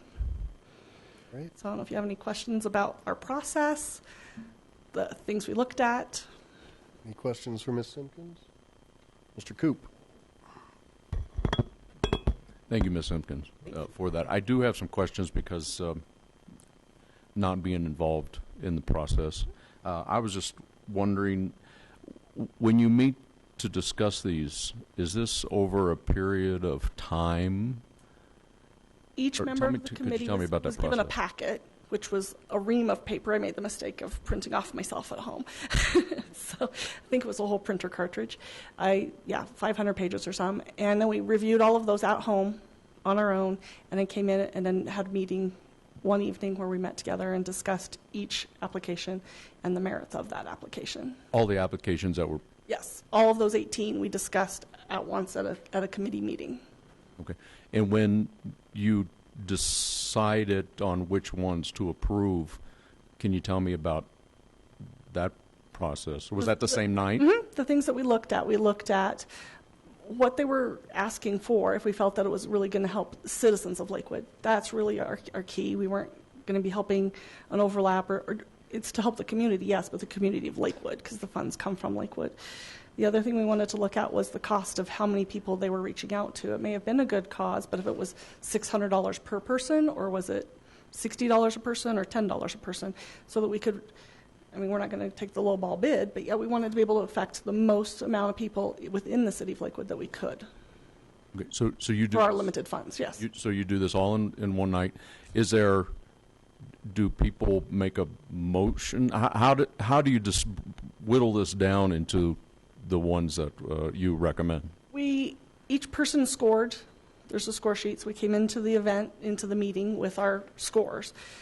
We put those onto a spreadsheet. So pretty much if it didn't score high enough right there, then we kind of had to look at those small ones and get those off the board, because those apparently, from the consensus, were not viable as helping the community. So there were a few of those that we took off the board right away. Then we kind of went through and asked to what groups had asked for money in the past. So we didn't want to be becoming a line item for a lot of other charities. We do want to help multiple charities over the span of this grant process for years to come, so that it's not something that they're just automatically thinking they're going to get.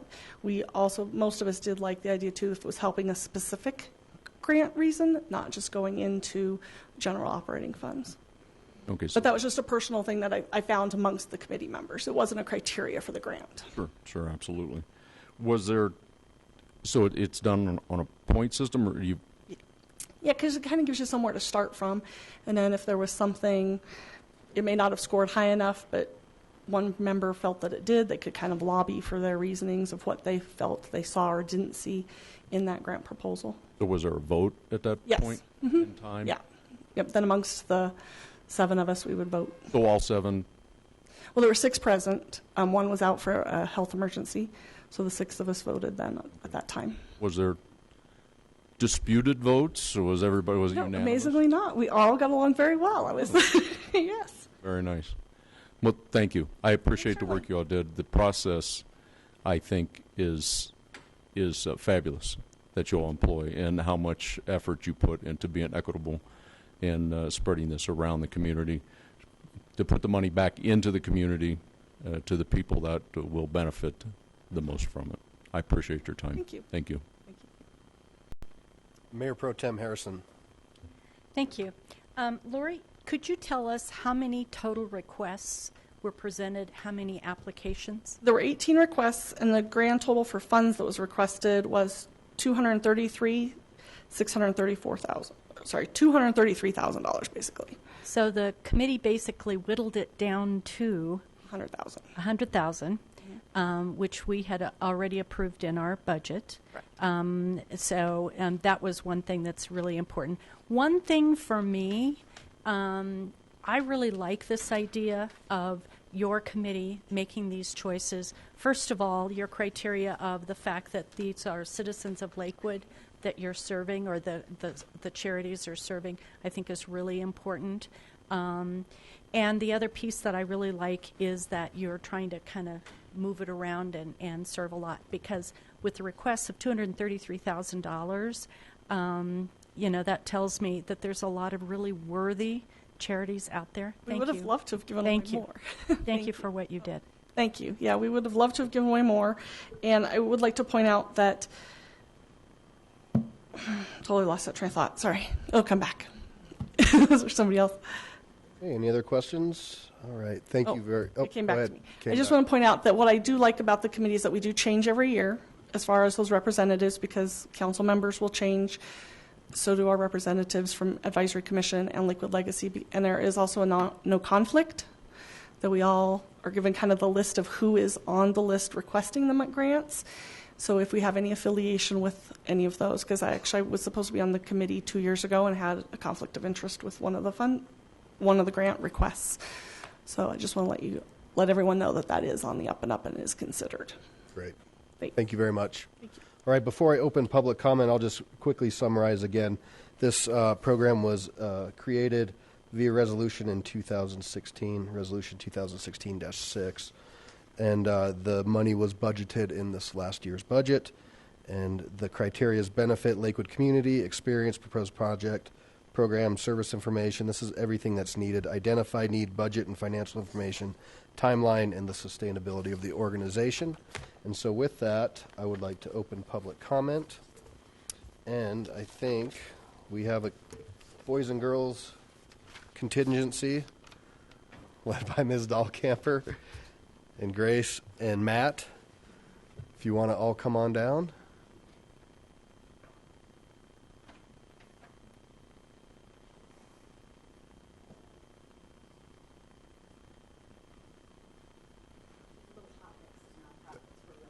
Oh, okay. Oh, well, that's how you came on the sheet, too, so welcome.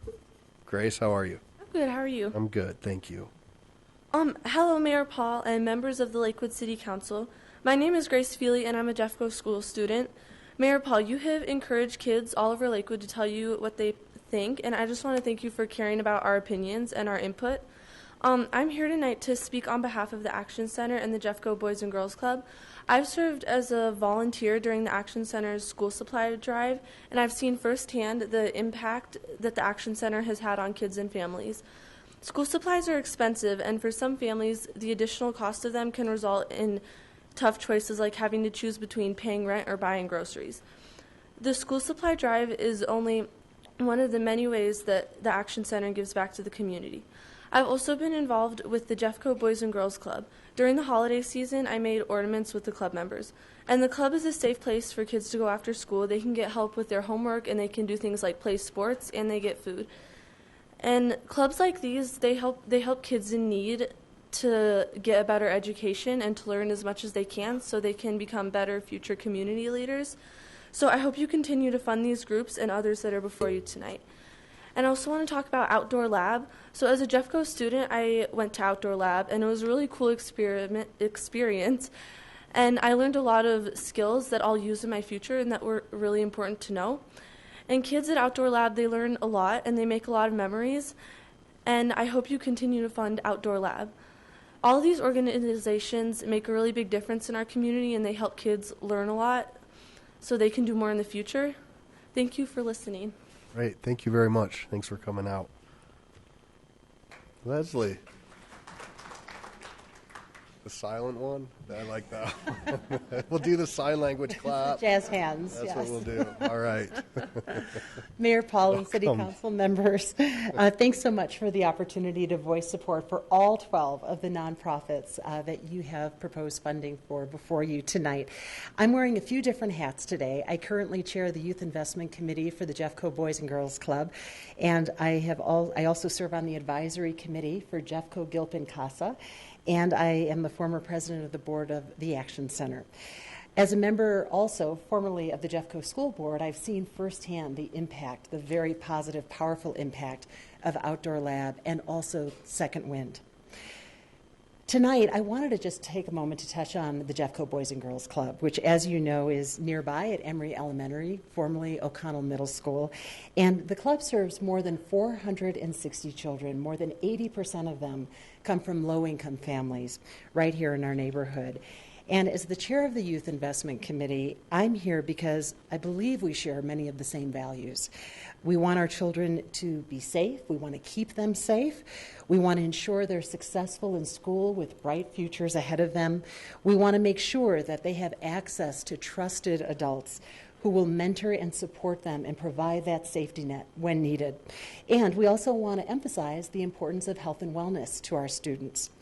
Our Youth Investment Committee represents stakeholders across the community, including the Jeffco DA, Jeffco Public Schools, West Metro, Lakewood Police Department, business leaders, local chambers of commerce, and community leaders.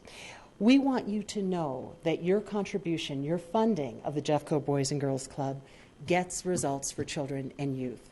We know that when children are in a safe place with trusted adults who care about their well-being and academic success, they thrive. And these are just a couple of the results the club is getting for our kids right here in our community. Club members achieve more in school. They have higher GPAs. They're absent less from school than their peers. They also, and this is an important one, they make healthier choices. They avoid risky behaviors, including drugs and alcohol.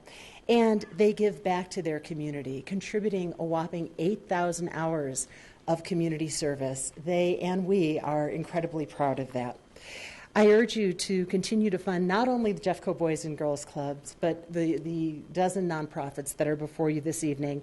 And I think together with you, we make a critical, positive difference to ensure our community thrives. Thank you so much for your time. Appreciate it very much. Thanks for coming out. Matt, welcome. Gave you a standing one even. Right. Hey, good evening. My name is Matt Zuschlag, and I'm the owner of the Chick-fil-A here in Belmar. And I thank you, Mayor, and the council members to here.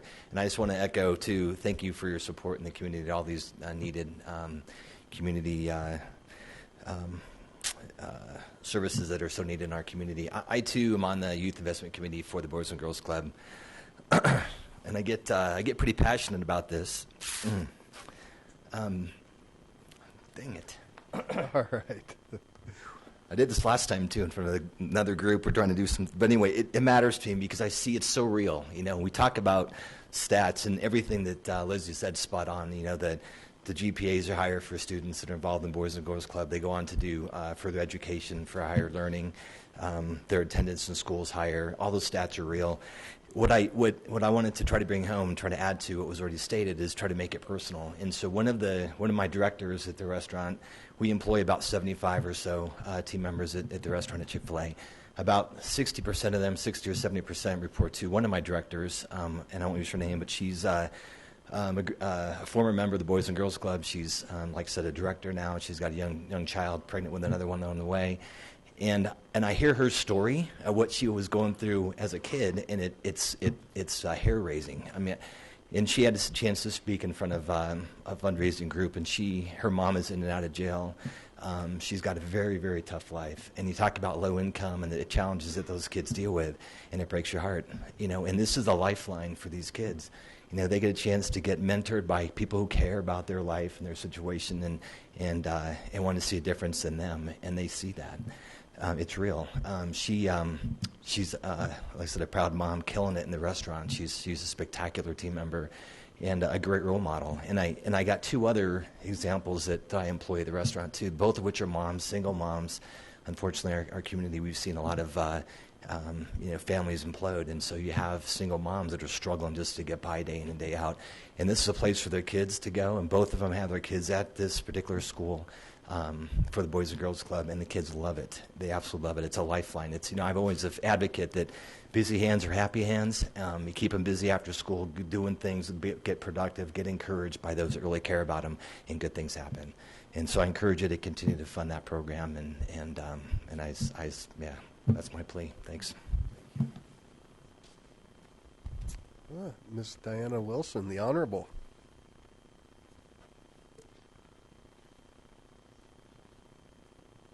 Welcome back. Did you miss us? Mayor, City Council, thank you for the opportunity.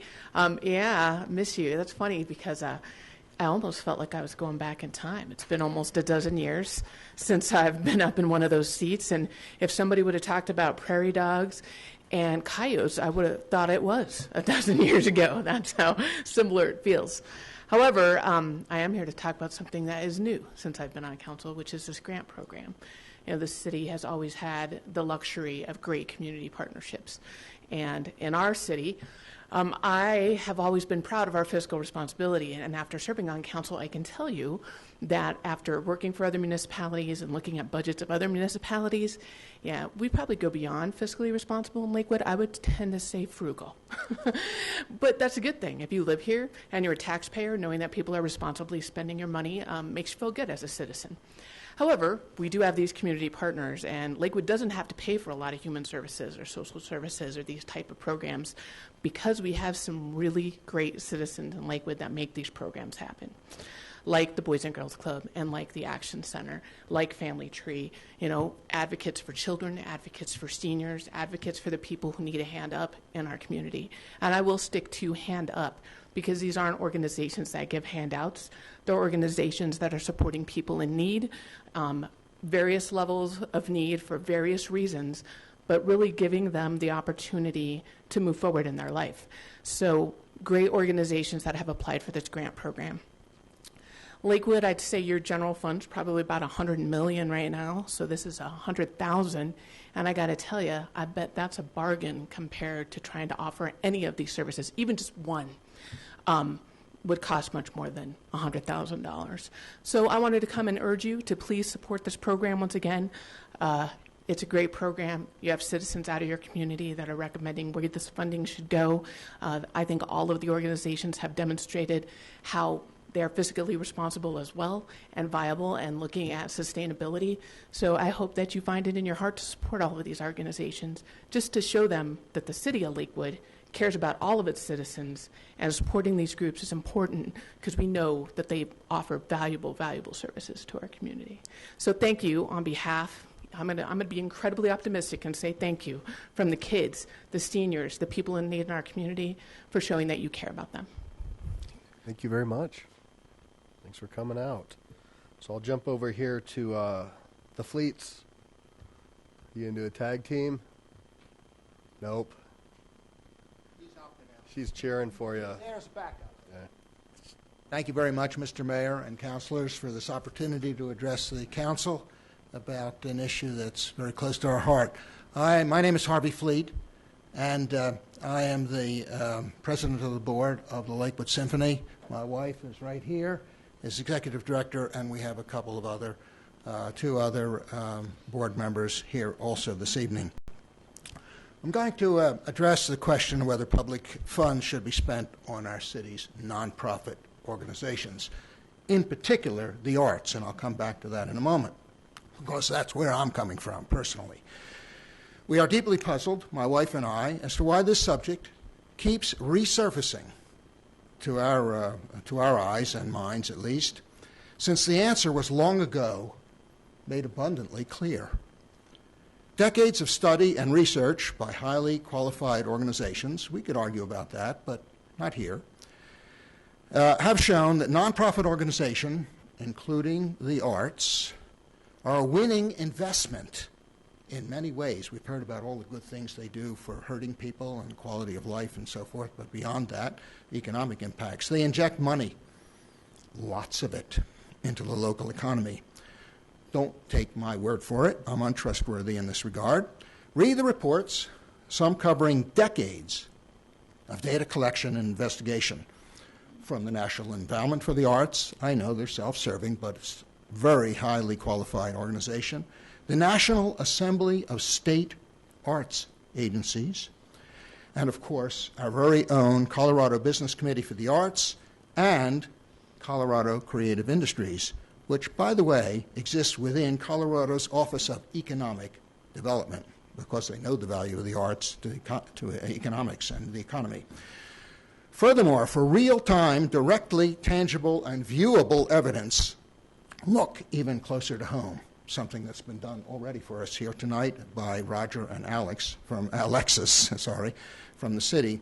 Right over here on West Colfax Avenue, where through the 40 West Arts District, the arts are taking, as we have heard, a front seat and major role in stimulating and revitalizing the area's economy. Our own experience with the Lakewood Symphony fit this model perfectly. We know from personal accounts that many symphony attendees include a meal at a restaurant when they attend our concerts. Many of our musicians do the same. They also spend money on the purchase and care of their instruments.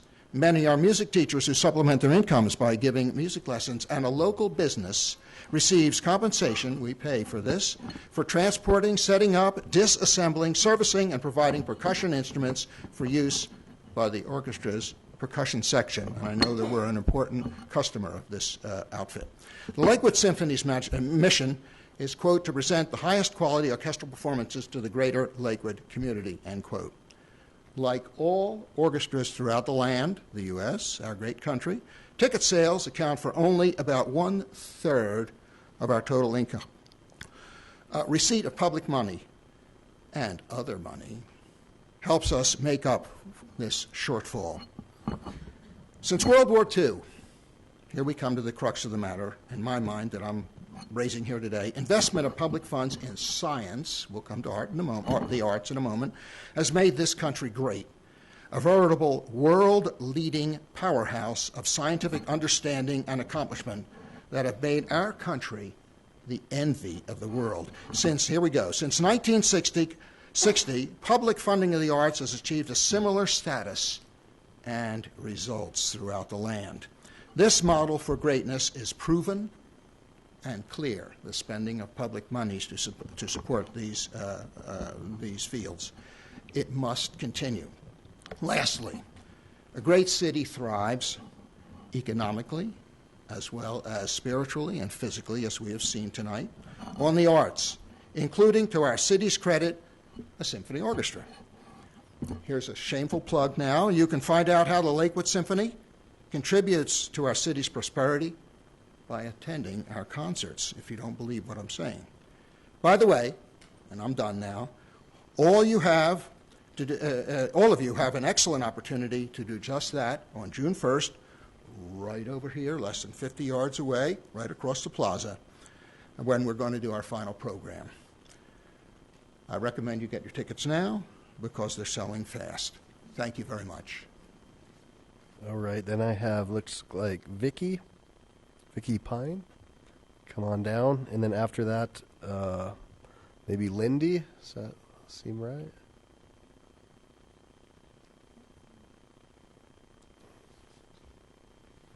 Good evening. Welcome. Thanks for coming. Mayor and council members, my name is Vicki Pine. I'm the program manager for CASA of Jefferson and Gilpin counties.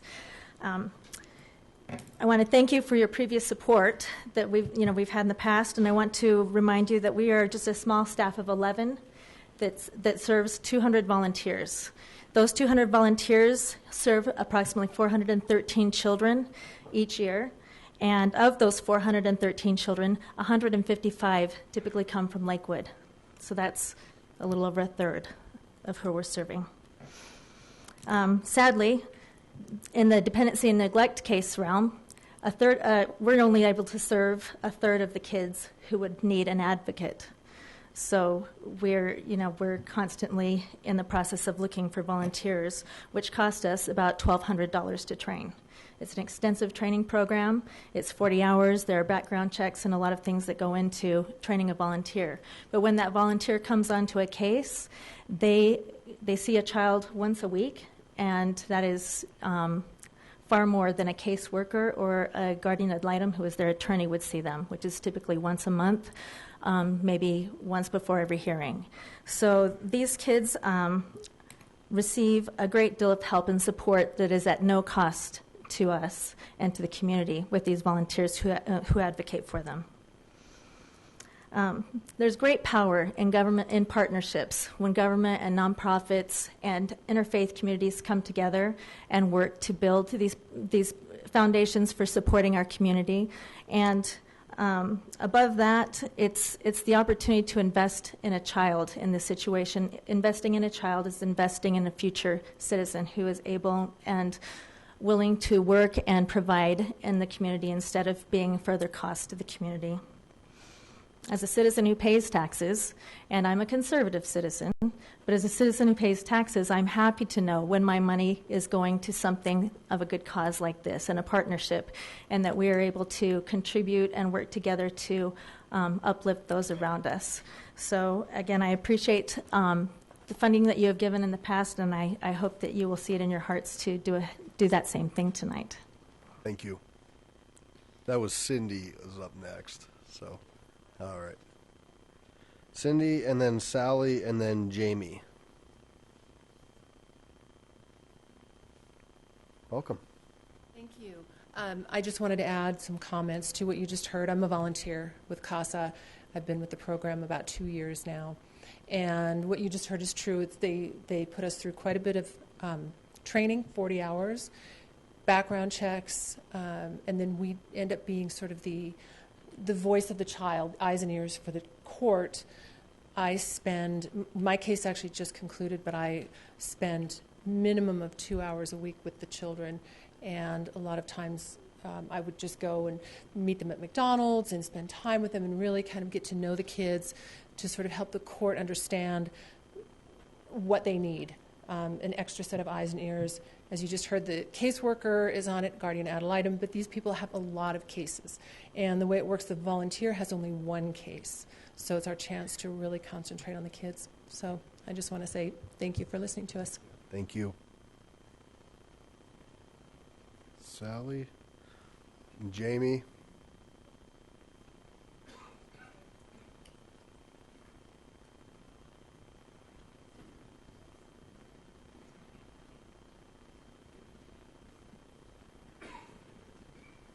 Good evening. Welcome. Good evening. I'm Sally Reed. I live on Depew Street in Two Creeks, but I'm also the Director of Development at the Action Center. And we have been fortunate to receive funding in the past, so thank you so much for that. Every day at the Action Center, I see the moms, the dads, the kids, and grandparents coming in for help that will enable them to regain their self-sufficiency and once again become contributing members of society. My team and I talk with individuals and companies and foundations, and yes, government organizations that help us maintain that diverse funding stream so that we're able to provide this assistance. But just as I don't know everything, sorry, got off track here. I do trust in my city council members to know about the problems in the city that I don't know about and make those wise decisions. And just as I depend on all of you to make those decisions, I do ask that the city council enable the nonprofits who are here in our community serving the people that we serve to be able to do that by continuing to provide the financial support that you've done in the past. So thanks so much. Jamie, good evening. Good evening. My name is Jamie Bradley. Thanks for having me. I'm a board member with the Action Center, and I just want to let you guys know that the funding that you're considering tonight is absolutely imperative to our community. In a former life, I worked for the City of Denver Department of Human Services, so I have a very strong understanding of the services that the Action Center provide. We provide very critical services for our community. Perhaps one of the greatest learning lessons that I learned working with on the government side was how imperative nonprofit partnerships are to the community. It's absolutely really critical that we have our government support our nonprofits, and I would hope as you guys consider funding these grants tonight that that $100,000 is really a small drop in the bucket out of the $1 million, multi-million budget that you have for the general fund. So please consider funding this. It's imperative for our community. It's imperative to make our community stronger. Thanks. Thank you. Nanette? And then I have Maddie. Do you want to speak next on this one? Yep. Okay. And then Kathy. She's speaking for you? Okay. Okay. Good evening. Welcome. Mr. Mayor, councilmen and women, thank you so much. My name's Nanette Delancey. I am the forensic nurse examiner program coordinator with St. Anthony Hospitals. Betsy Bordeaux, my awesome grant writer, is who initially said yes to come up here. Thank you for supporting us, for knowing that we exist. I'm going to share a little bit of numbers with you of why it's important to please grant the funding. I've been the coordinator for the last, this is my 4th year right now, and I've been on the team for 9 years. The program in itself has been around since 2000. Since 2000, we've taken care of 3,768 survivors of sexual assault. What is a forensic nurse? We provide professional care to sexual assault survivors, intimate partner survivors, suspects as well, strangulation victims. We have expanded our role to drastically cover a larger portion of the survivors in the neighborhood. Sadly, the city of Lakewood has the highest reporting for my team. In the years that I've taken over now since 2014, I started looking at the numbers and broke them down a little bit different than previous coordinators. And from January 1st to this morning at 3 a.m., the case that I did was unfortunately a Lakewood young lady, 196 sex assault survivors. So those folks receive free forensic exams from us. Under, most of you might know this, under VAWA, Violence Against Women Act, a forensic exam is free, with or without evidence collection. Yes, we are a hospital. Yes, you would think, well, why doesn't insurance and everybody else take care of this? We don't think that's right. Anybody ages 13 and over can come to my program. If they do not have a complaint that needs to see a physician, they see us and us alone. We do not bill them, period. Other programs that exist, there isn't any in this jurisdiction, thankfully. They feel that they need to bill for a physician exam. They feel they need to charge the victim for medications. Our hospital says no. Those of you that might have 13-year-olds or kids in college, if they're on your insurance, we don't want to bill insurance, and they don't want to talk to you. They have so many rights. We don't want them to have to go through that stress and anxiety. We are primarily a grant-funded program. Our hospital does charitably write off about $75 million a year, and that is what this program is. This is why hospitals don't have forensic programs. They used to be known as SANE programs, but when you hear the word SANE, first thing that most victims think of is insane.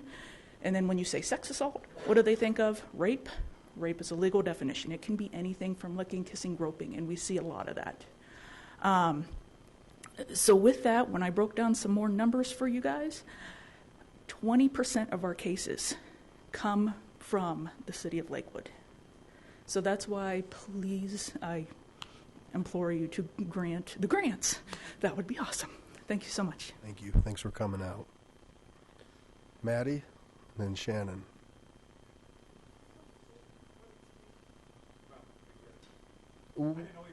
That's fine. I'll let anybody else, when we're done, come on up. So no worries. Okay. My name is Maddie Nichols. I live at 5800 West 8th Avenue. I'm also speaking for Kathy Hausfield and Jessica Woodruff, who also live in Two Creeks. First of all, I'm here because I really feel this is a program that is well worth $100,000 and probably more.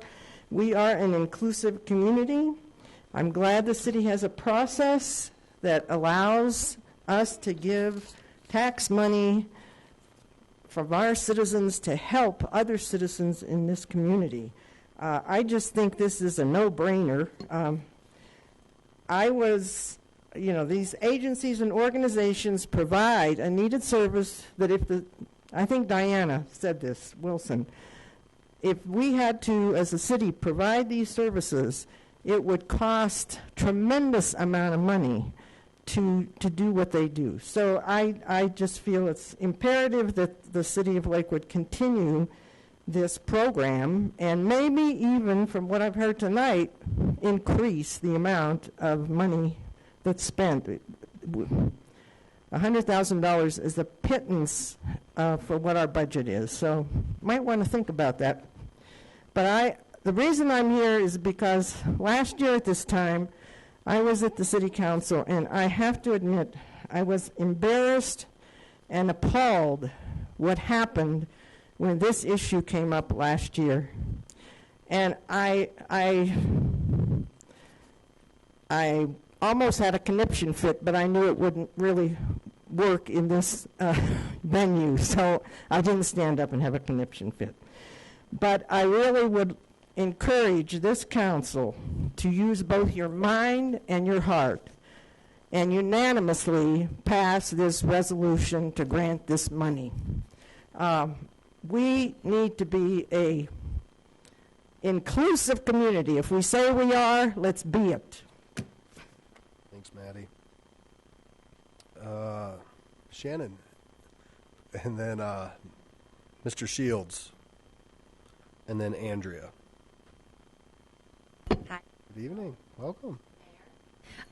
So instead of having everyone who supports Outdoor Lab speak tonight, you're all welcome. I'd like everyone who came to support Outdoor Lab to just step forward, please. Max, you're up.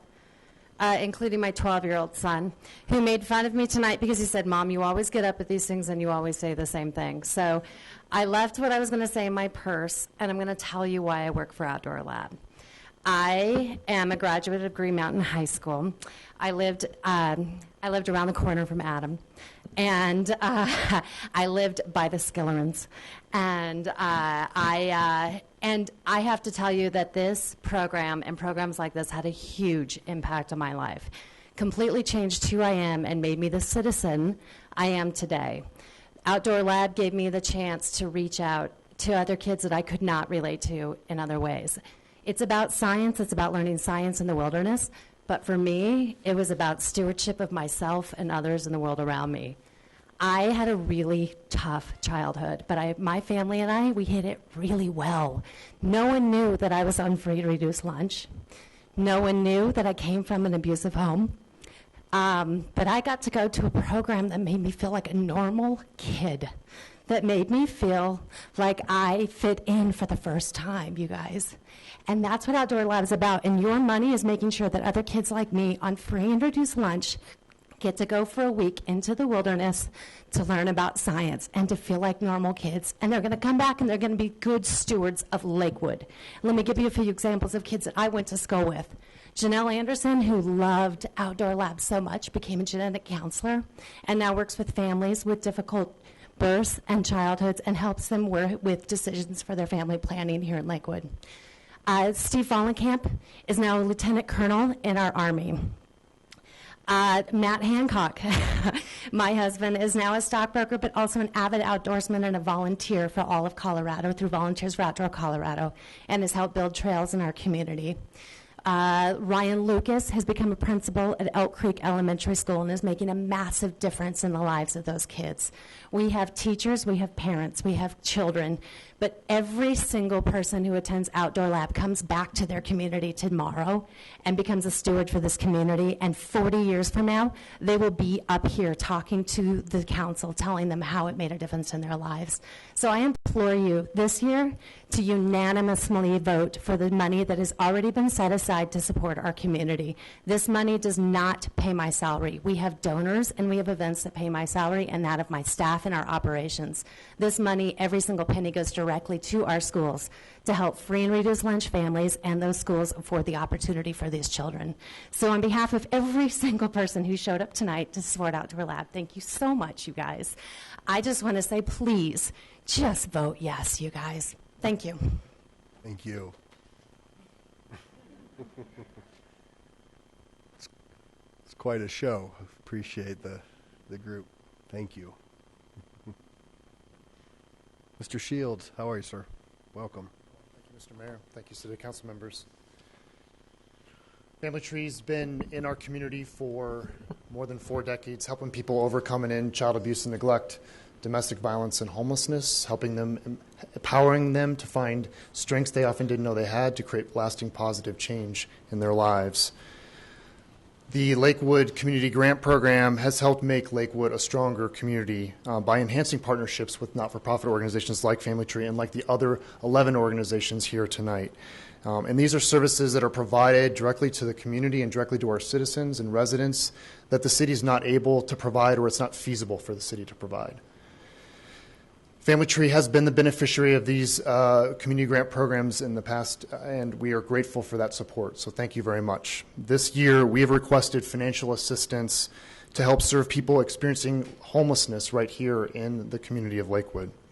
Last year, with the funding from this program, Family Tree was able to help 40 Lakewood households with obtaining or maintaining their homes through case management, rental assistance, and supportive services. Additionally, currently 11 Lakewood residents who identify as experiencing chronic homelessness, these are our residents and our neighbors who have no housing, they're living on our streets, they're living in the parks, are currently being housed and provided intensive comprehensive case management by Family Tree. The primary objective of Family Tree's homelessness program, for which this funding would support, is for exiting families to be in safe, affordable, and permanent housing at the time that they discharge. And last year, 82% of all the residents in Lakewood served by Family Tree were in safe, affordable, and permanent housing at that time. The cost to the city for just one person in the community experiencing homelessness is definitely much, much higher than this grant award will support. One quick anecdote, we engaged with an individual in 2012 who at that time had 14 visits to the Lakewood courts and other law enforcement contacts, and 6 emergency room or emergency department visits. We were able to find housing for him in 2013, and the following year in 2014, he had 0 visits to the Lakewood courts and no visits to the emergency room.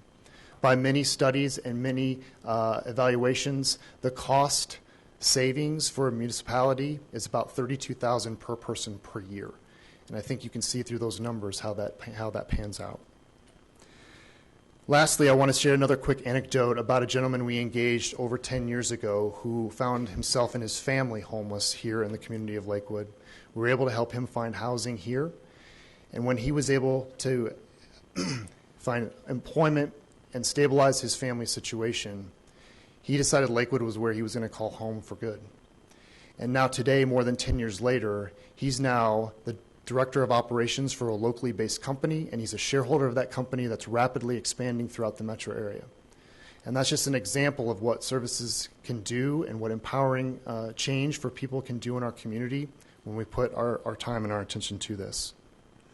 And we never can do this work alone. Family Tree can't do it alone, and I know the other 11 organizations here tonight asking for your support once again would say the same thing. And so we know that when we leverage these resources together, we create collective impact in our community, and that collective impact makes a true difference for everyone. So thank you very much for your support.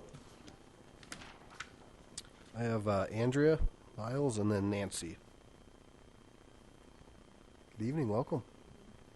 Thank you very much. My name is Andrea Lyles. I live on West Montana Place in Lockwood, and I am a volunteer for CASA, Jeffco Gilpin. And I just ask that you support our organization as well as all of the other ones on the list, including Ralston House and Family Tree. All of these organizations work together to provide resources for families and children in desperate need, some of our most vulnerable populations. As a volunteer, we get to come alongside a child when they need it the most and help usher them through and represent them through a process that is very confusing and a time that can be very painful for the best outcome, which in turn hopefully costs taxpayers less money. So I just ask that you look at it the same way. This is your opportunity to come alongside some of our most vulnerable populations, some of the people in our community that need you most. So thank you. Thank you. Nancy, come on down.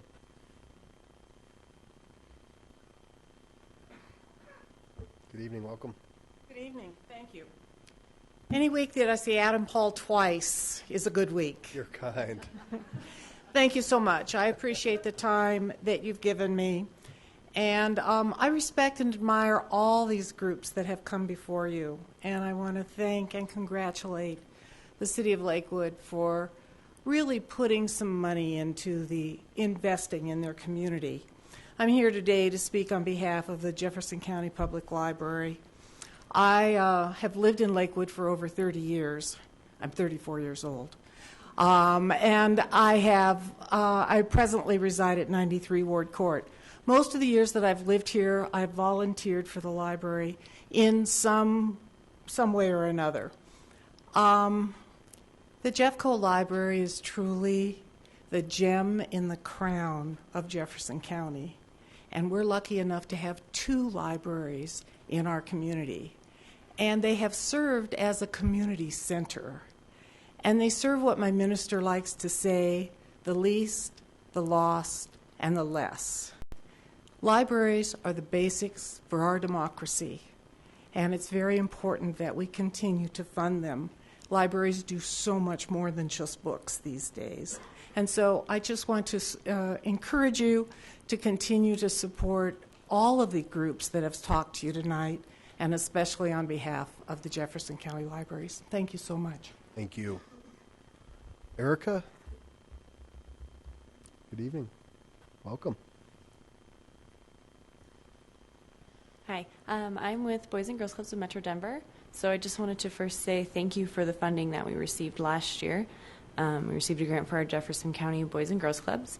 And as Leslie stated very well earlier, a lot of what we do, we're here to provide that support for kids in the after-school hours, which are the times when kids are most likely to get involved in drugs or alcohol or other risky behaviors. So that's kind of first and foremost what we're doing, is providing that safe place. We provide them opportunities to learn and develop long after the end of the school day.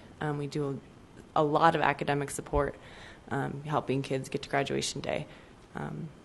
So just wanted to say thank you on behalf of our kids. Great. Thank you. Mary Ellen, come on down.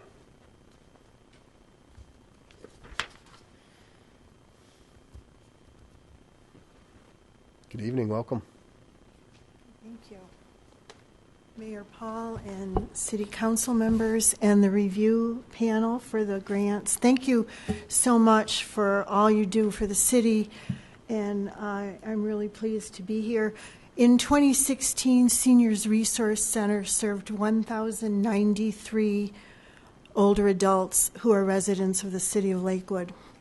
As we heard from the Older Americans Month proclamation, just about 22% of your residents are 60 or older, and this trend will continue as the baby boomers, I'm one of those, as the baby boomers age into their senior years. It really does take a village. You hear that this evening for all the really important nonprofits who are working as hard as can be to deliver quality services. One example, we have a chores program. It comes out of our care management. I had estimated, I'm the grant manager, so I do all the research and grant writing. I had estimated that we'd serve about 58 Lakewood residents last year with that particular service. We served 163. The need keeps growing. This is for decluttering. We assist people with hoarding disorders. That helps themselves, it helps their yards, it helps the neighborhood. Of the 163, 31 were men and 132 people were women. And that value alone, just from that one program, was over $58,000. We delivered 197 elderly people with care management so that they could figure out what they needed after decades of being self-reliant. They start to identify that they really need help. About 2 or 3 years ago, AARP did a nationwide survey and determined that 89% of individuals in the U.S. want to continue to age in their homes. Our services help deliver that quality, compassionate care and a sound fiscal way for people to be able to do that. So thank you so much for your consideration. I'm glad to be here. Thank you. So that is the list, but I know we have some folks here, so if you just want to come up and give us your name and address for the record would be great. Welcome. Thank you. My name's Ken Wigg, and we have Jenny Nakaido and J.C. Cox. We are all with the Second Wind Fund, and I'm actually in Denver, from Denver, and although we do have... We'll let you hang out here. We'll let you hang out here. All right. they're putting up with me. So I used to actually, as I came on the board of directors for Second Wind Fund, I used to refer to myself as the token Denver board member. So they're still putting up with me. As you I'm sure most of you are aware by now, the Second Wind Fund has been in saving kids' lives here in Lakewood for over 16 years. And it all started through a tragedy here at one of the high schools where we lost 4 kids in one school year. But it's been a story of hope and a story of a chance for a second chances. That's the idea of a second win. Today, I actually was brave enough to substitute teach at a school, and still standing. And but I also do in order to talk to our school social workers and psychologists and find out what's going on, because they're in the front line. And today, I spoke with a social worker who referred a kid last week to Second Wind. And to give you an idea of what we do, all she had to do, she found out talking to the parents, this kid was having difficulties making at-risk statements, and very worrisome, but and the parents have no idea where they're going to go with this. But she managed to come in, and then she called our office right here in Lakewood, and we got her a counselor right away. She's seeing them and doing well. This is a 10-year-old, by the way, 5th grader. Almost a quarter of our kids are in elementary school. To date, we have been able to provide services for over 4,400 kids in Colorado. This is done with a staff of 2 full-time people and 2 part-time people and volunteers who are able to come and make a difference. So we appreciate all the support you've given us in the past, because you are actually, you can think in terms of this, we'll be saving at least 5 kids' lives with this grant that you're proposing today. It's a tough environment out there with, somebody discussed bullying earlier on. Some people may be, I'm also talking to therapists at the schools. They talk about the Netflix series, 13 Reasons Why. I'm sure, I see some nodding heads. It's tough on kids. It's tough on their parents and the schools. But it's with the support that we've received in the past that's making a difference, in the support of the community in general. So I thank you very much on behalf of, and I understand, will we see you Thursday? Good morning, yes. That's Thursday morning for breakfast. Okay. Thank you and anybody else is interested, I'll be glad to have you come and join us. Thank you. Cool. Very quickly. Jenny Nikaido on the Second Wind Fund Board. I've lived in Green Mountain since 1991, and I just want to thank you for helping us save kids' lives. Thank you. Thank you. All right, anybody else wish to speak? Come on up.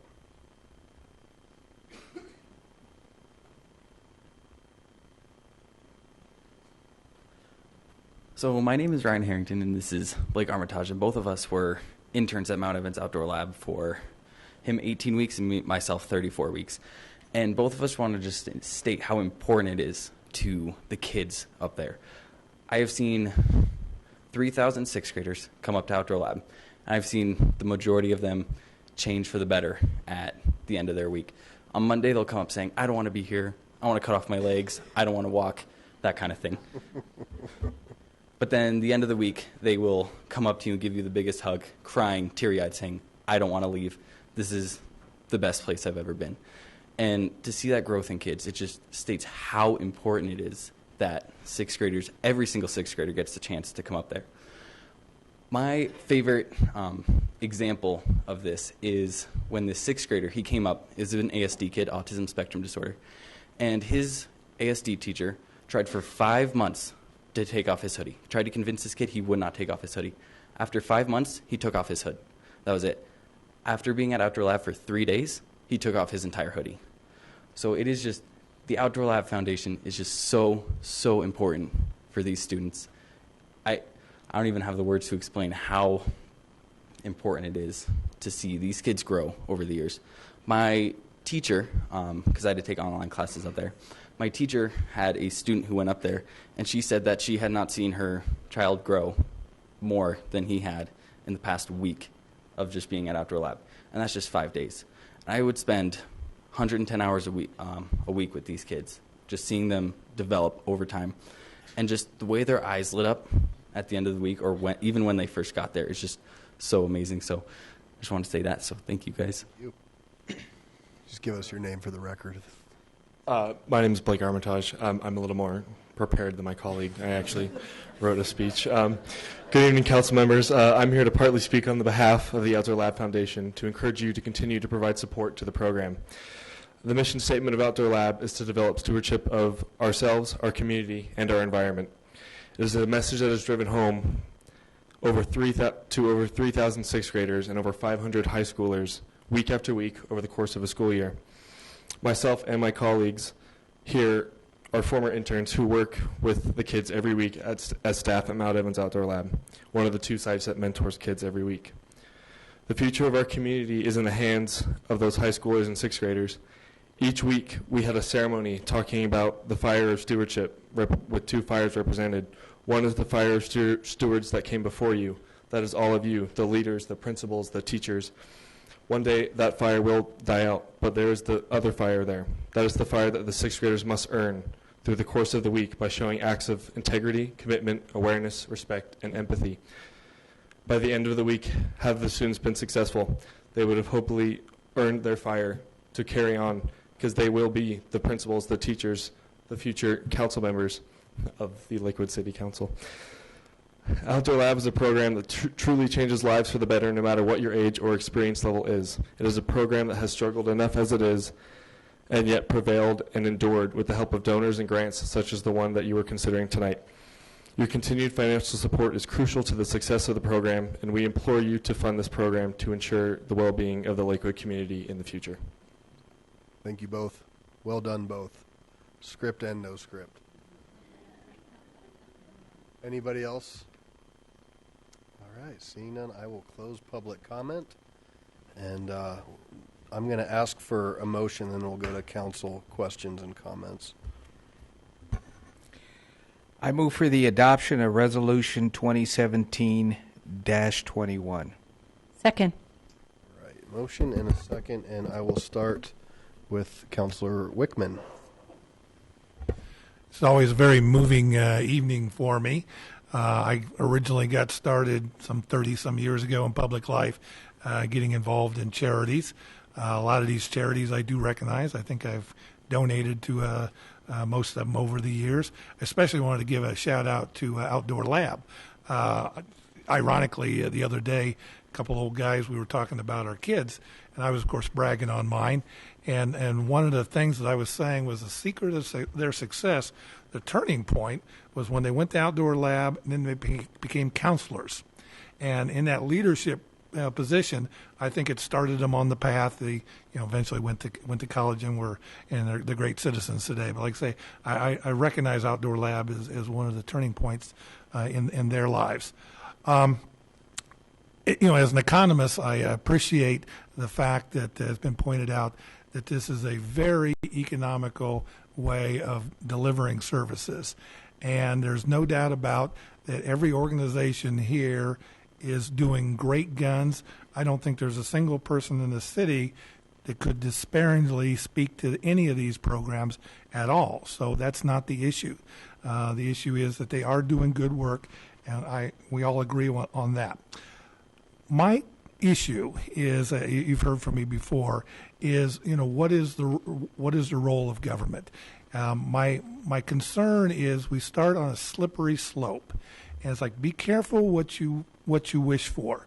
If we start down this path, right now it may seem like easy money, good money, stuff like that, but in the long run, when you start getting the government involved, you run the risk of the good work getting contaminated. I'm sure at some point, if we keep adding more and more money to the program, government can't help themselves. I mean, by the way, government, of course, means politicians. At some point, they're going to want to interfere. And also, whenever you got government involved, they start picking and choosing the winners and losers. And I see that tonight as well. Obviously, everybody here is a winner, and I, along with everybody else, would be happy to vote for them. But in doing so, am I saying to all the other charities that you're losers? Now, I would certainly like to make you all very happy and vote for you. But what am I saying to all the other charities that either we didn't accept today or the ones that didn't apply? What is the message that I'm sending to them? I know I'm being asked tonight to make this a unanimous vote and vote for this. But, last time I voted against the program on principle. Now, am I going to sit there and say I vote for it today because this group is a good group, where last year that was not so good a group? And that's not the message that I want to send out. So I have to stick with the principle of I don't want government starting to corrupt charities. And listen, I'll continue to contribute. I hope everybody on council will contribute. I hope staff contributes. I hope everybody's watching will contribute. But like I said, I want to keep charities pure and keep government out of it. So I'm sorry it's not going to be a unanimous vote tonight. Councilor Shakti. Somebody said there's great power in partnership. And I think that everyone speaking tonight really showed some of the great variety of organizations that we, as a city organization, lean on. And I think that it makes sense to recognize that role and the fact that we're leaning on those organizations while the process is working. We recently saw we have a detox facility closing in our community, and that's when the process isn't working anymore, and that was a problem for us, and we had to do a special vote to fund an extension of that facility and funding going to another nonprofit to pick up the lost piece, to pick up the pieces so that we and other cities would continue to have the services we need in order to function.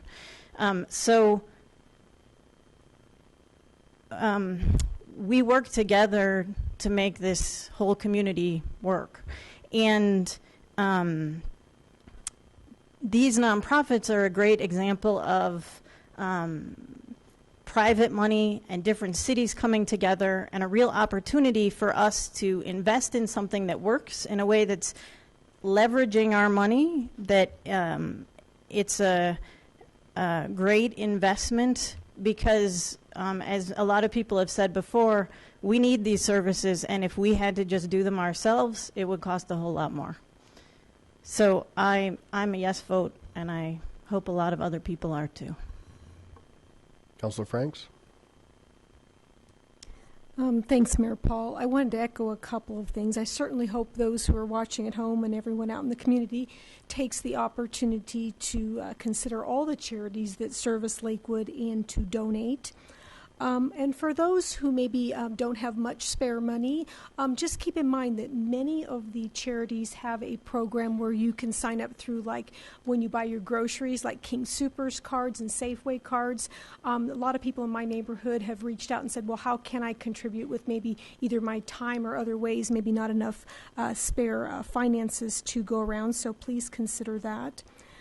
I would also like to keep this in the forefront. I know Councilor Abel had brought this up in the past, that I think we as a community should be looking at ways to use Lakewood Legacy and to have a Lakewood Gives Day, where then we can broaden the approach and give even more money, but have citizens then be able to direct where their money specifically goes to. So I think there's a ton of ways of giving. There's a lot of great charities here tonight.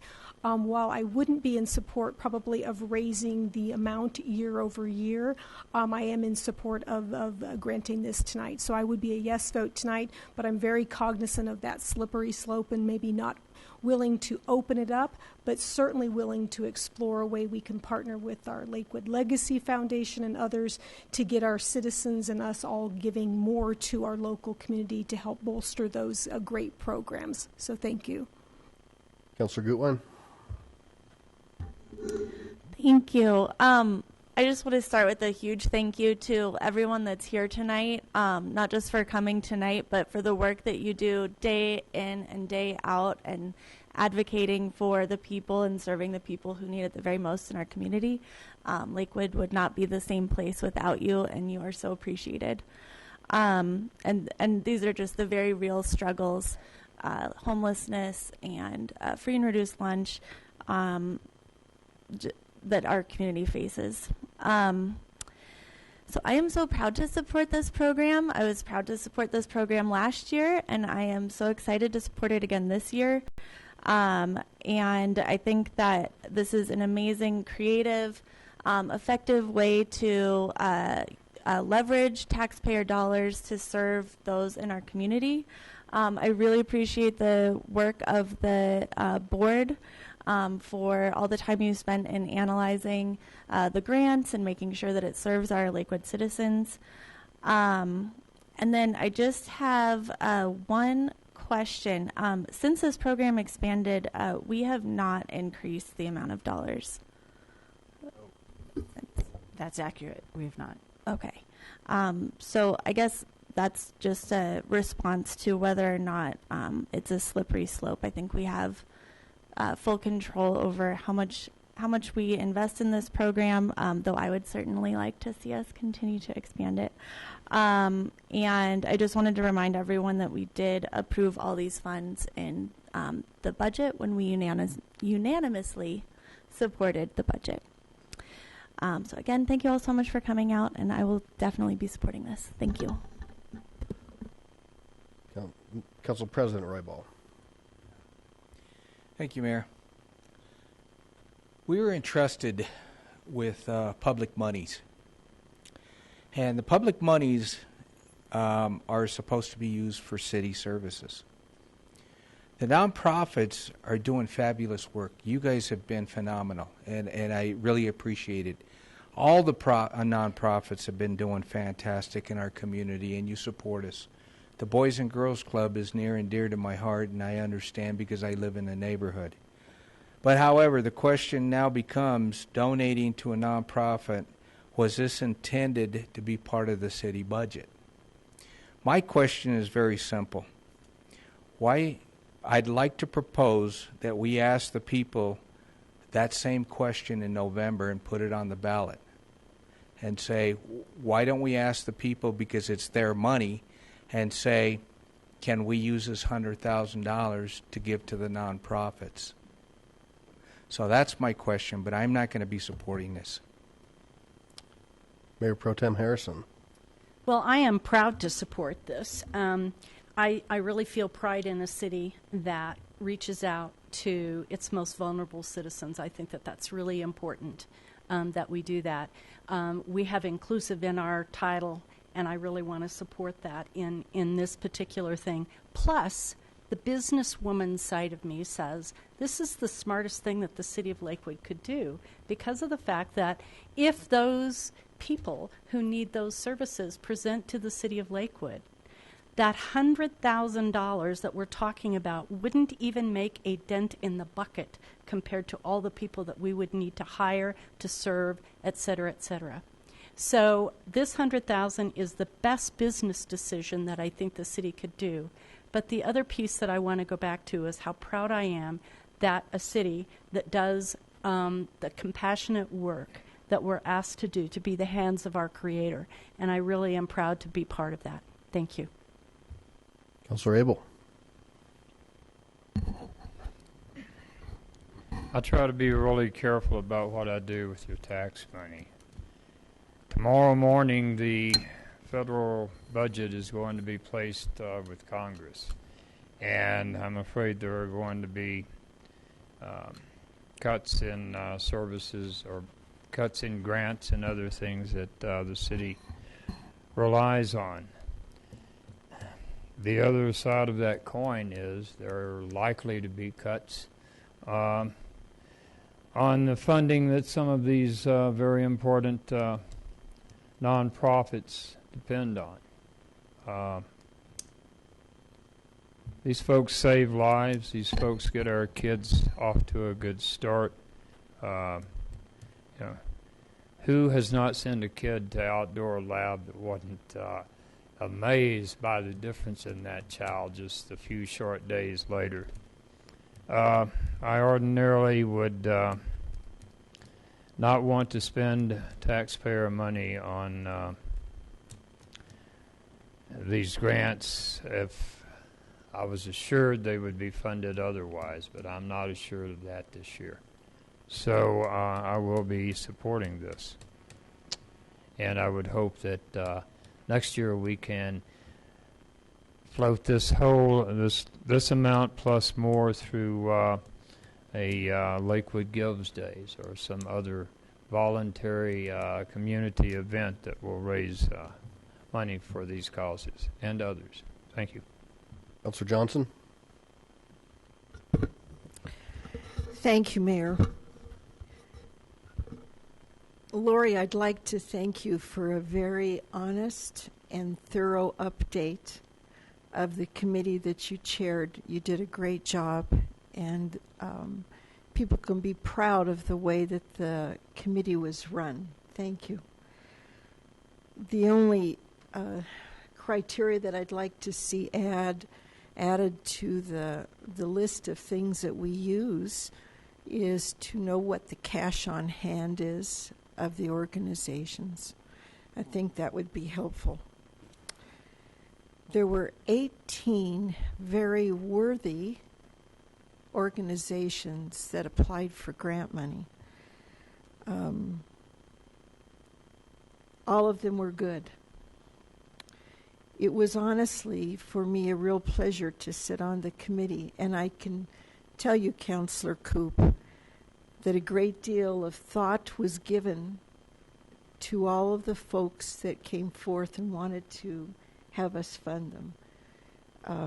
The appropriate questions were asked. We also, and you may have spoken to this, Lori, that we looked at how many Lakewood citizens were being served and what the cost was per citizen. Some of them were actually cost prohibitive when you're looking at a great deal of money for one person. I was very honored to be on the committee, and I want to thank you all for supporting that.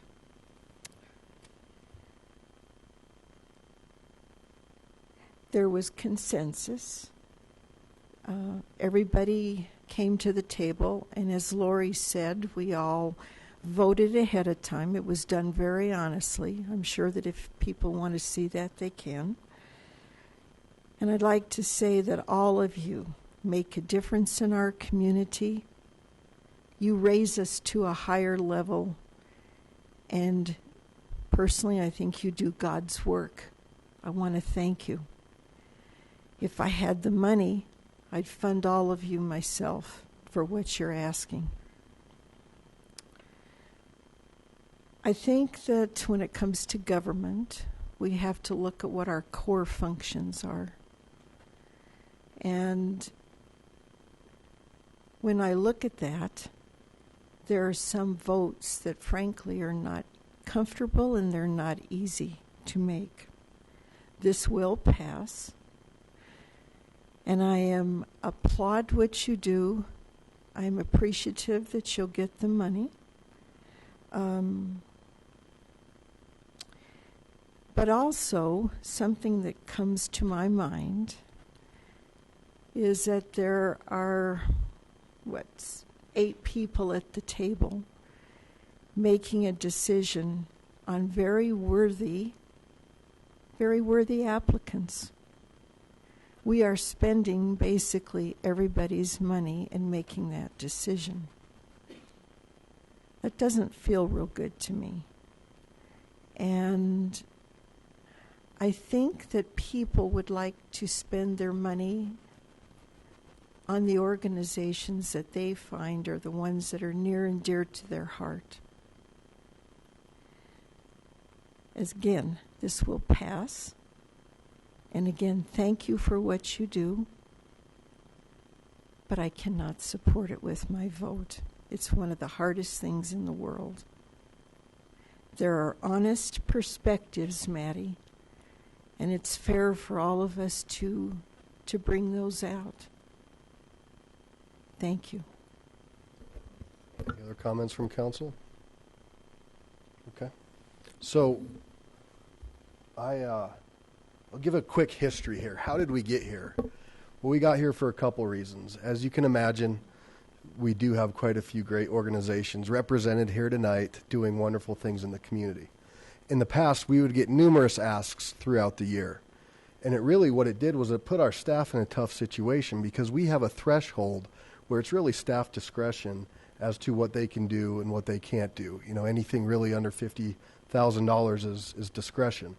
So the idea was, let's figure out a way that can really be more meaningful, more impactful, bring accountability to the process, and help our partners. And part and parcel to that was the Lakewood Legacy and is the Lakewood Legacy Foundation, which is our 501c3. The idea was we would seed some money and try to help them grow this so that eventually they can carry this forward throughout the years, and maybe it can go to 200, 300, 400, 500,000. I think you've heard a commitment tonight from many on this dais that want to see that happen. And I was honored to sit in at the last Lakewood Legacy meeting to talk to them and see what they really wanted to fulfill, and they feel that that's the route that they want to go. And so I look forward to supporting them. But I think in the future, as we continue to go down this road, that's a great opportunity. A couple things came to mind as I listened. Proud, powerful partnerships. Proud of everybody who came out tonight. Proud of our youth. It's amazing to see youth come forward and come to the dais and talk about what's important to them in their future, because they are going to be the ones sitting up here. And when you go down the line and you look at the groups that we're funding tonight, in many ways, they are supporting those kids. Powerful. You heard some of the stories. Rape kits. You heard from CASA. And if you don't know what a CASA is, go to their website and see what they deal with day in and day out. Hands of the Carpenter, a group that helps widows and single mothers with vehicle maintenance. Our own Lakewood Symphony, who is thrilled that they got, potentially will get, more than they asked for, right? Double. I think you asked for 1,000 and you might get 2,000. That's a lean and mean group. Second Wind Fund started with 4 suicides at Green Mountain High School. Ralston House, you've heard day in and day out what they deal with and the impact. Outdoor Lab, thank you for coming out. It's a great showing. And, of course, our Boys and Girls Club and the Jefferson County Library, which has expanded its services so many ways as our community needs have grown. And so we touched on this mission creep of government. I get it. And this is not mission creep. This is actually making sure that there's not mission creep in our government. This is supporting the agencies that are professional and do it right and are accountable every day with the small amount of dollars that they get. This is exactly what we should be doing. And I am honored to support this, and I will continue to champion this as we go forward and as long as I'm the mayor of this community, because what you do really makes a difference and is impactful in so many ways beyond anything else that the city of Lakewood could do, nor should we do it. We should not be doing many of these things. We don't have the resources. We're police, parks, and potholes. That's really our function. And so by being able to enable you to fulfill your mission is so meaningful. And so again, thank you. We are building an inclusive community, and tonight's a great example of what that looks like and how it happens. And I encourage you to continue to work for what you're doing and continue to help the people who are in most need in our community, and those numbers grow. And Councilor Shakti touched on something. You know, we all sat up here, and I think it was unanimous to support the extension of detox. And what we heard is who uses detox the most? The people of the city of Lakewood. That's just another extension. That's a big dollar amount that we are going to be seeing and we're going to continue to see. And I don't see this as any different. So with that, thank you all for hanging out with us for some time tonight. And I'm excited because if I'm counting in my head, it's going to pass. So I will now, there's a motion and a second. I will now ask you to cast your votes. And that passes 7 ayes, 3 nays, the nays being Wickman, Roybal, and Johnson. Congratulations.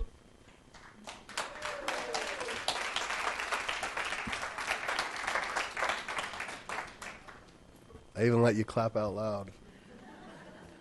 All right. Next up is executive report. Ms. Hodson. Thank you. Said you had one. Do you remember? I remember. Thank you. But it has been a nice long evening. Just a couple of things, reminders, please. We don't have a meeting next Monday due to Memorial Day holiday. Enjoy the holiday. On June 5th, we are having a study session on a very popular topic, and that being parking. So I would like to reiterate what Mr. Hardy said, and that is, if you have ideas, be thinking, please, be talking to constituents. What kind of ideas might you have?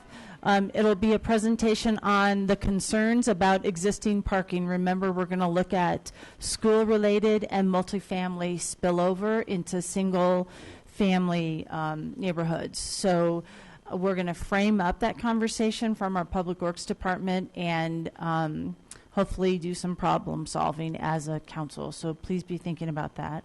Again, that's June 5th. Also, you'll remember that we had decided we would invite the Board of Education to a joint meeting with the City Council. That actually hasn't been as easy as it sounds. The Board of Education, they don't meet in the summer, and they had a real busy docket. So please stay tuned to that. We're talking to them about September, October, and December in terms of dates, which may work well because, as you know, Dr. Jason Glass has accepted the position of superintendent. So he will have been on deck for a couple of months before he comes here, and then hopefully we'll have a meaningful discussion with him. Dr. Jason Glass, I'm looking forward to meeting him myself. And finally, another update from Colorado Mills. Yeah, if you'll allow me. It's gotten a lot of media attention, and it seems as if this is a nice place to do an update for our community. The good news is the temporary roof is on, which is good. You'll remember last Thursday we had a whole lot of snow on top of their problems with their roof, and at that point they were about 70% covered. So luckily the temporary roof is completely covering and sealing the facility. The Mills Mall is a very large facility. I talk to the general manager about almost every day to get updates. They want to make sure people know that you'll remember there are about, I think, 59 exterior doors to that mall. And as the stores that have an exterior entrance, as those get cleaned up and are fully restored, they're going to open as ready. So I think that's important to know. They're not waiting for the whole mall, but some of them are anchor stores. As those those stores with the exterior entrance, as those become fully restored, then those will be open for business. As a matter of fact, the United Artists Theater 16 and the IMAX Theater, that opened last Friday. So that's good. And Target was open right after the initial storm on May 8th. So they'll continue to open stores as they can. We're happy to provide that information that's in real time, and so I'll continue to do that. People, different businesses have been really generous, reaching out saying, how can we help these newly unemployed workers? How can we help? And so there have been various conversations for employment for these 3,000 employees. You can go to the website, and we encourage you to do this. It's coloradomillsemployees.com, coloradomillsemployees.com, And that's where the Mills is putting out all of this information. And if you click on resources, you can see where those job fairs are and those job opportunities. I'm going to say it again, ColoradoMillsEmployees.com. That's a great place. If you hear from employees who've been displaced, this is a good place to look for additional work. And on that side, it says, here's what the Mills is saying. It's a Simon Center, so this is out of Simon Corporate. Our priority is to open our doors as quickly as possible while ensuring a safe and enjoyable shopping experience. From a previous information piece, they had said they would open in November. Now they're saying they're going to open just as soon as they can, as soon as it's safe. And all community updates will be available on ColoradoMillsEmployees.com. Let's see. The city's been out there daily, and we're from the police department, from our zoning folks, our permits folks, just to do whatever we can to help get this mall back up and operating. So that's the update from the Colorado Mills. And again, have a nice holiday weekend next week. Thank you. Weren't you going to suggest we took the summer off? Or we take it off? I was hoping somebody would make that motion, but I hear. Thank you, Ms. Hodson. Mayor Pro Tem Harrison. No report. Council President Roy Ball. Mayor, just wanted to remind everyone that we're going to be having our Ward 3 meeting on Saturday at Phillips United Methodist Church. And also a quick reminder to my brothers and sisters, my fellow veterans, on Memorial Day. I wanted to remind everybody, thank a vet and welcome them home, and thank you for your service. That's all I have. Well said. Thank you. Councilor Coop, Councilor Wickman, Councilor Gutwein. I want to thank Councilor Harrison for encouraging us to sign up for the Colfax, relay, which became the 5K, which was definitely the best thing for us. That morning, I really did not want to go, to be completely honest with you. And I am so glad that I did, and I really appreciate it. We ended up having a lot of fun. And so thank you. That's all. Next year, tutus. No, I don't know if I can get there. Councilor Franks. Hi, just a couple of things. I wanted to let folks know there's been a lot of questions about the road construction on West Alameda, and just wanted to make sure folks know that that is not a city project. That is a project by the developer Brookfield, and I know they were working on some other side streets and taking some delays there. So as soon as updates are available, I'll put them on Nextdoor and Facebook for folks, but that is not a city-led project. Also wanted to make sure that, we've talked a lot about the high density, and we know we've got a lot of work to do in and around that area, but the meeting that was held a short time ago got very contentious, and I just want to encourage folks to be respectful, to come, to listen, bring your questions, but if everybody is kind of feeding into that, then nobody gets any questions answered. So be safe out there, bring your questions, be respectful, and certainly reach out to us if there's anything that we can do to help facilitate those meetings. Thanks. Councilor Abel. Can we get a copy of your Colfax Marathon times? No. How many? You're going to Cora that. Does it span calendar days? We didn't set any world records. Okay. Last week, the Villages at Belmore, a new continuum of care project for seniors, opened at Allison and Alameda. It's a continuum of care, everything from assisted living to memory care. The complex, in fact, offers a dining room, clubhouse, bistro, wine bar, exercise center, and outdoor plaza. So we're really proud to have it. It's a very nice facility. So I'd like to welcome them to the community in Ward 1. Right.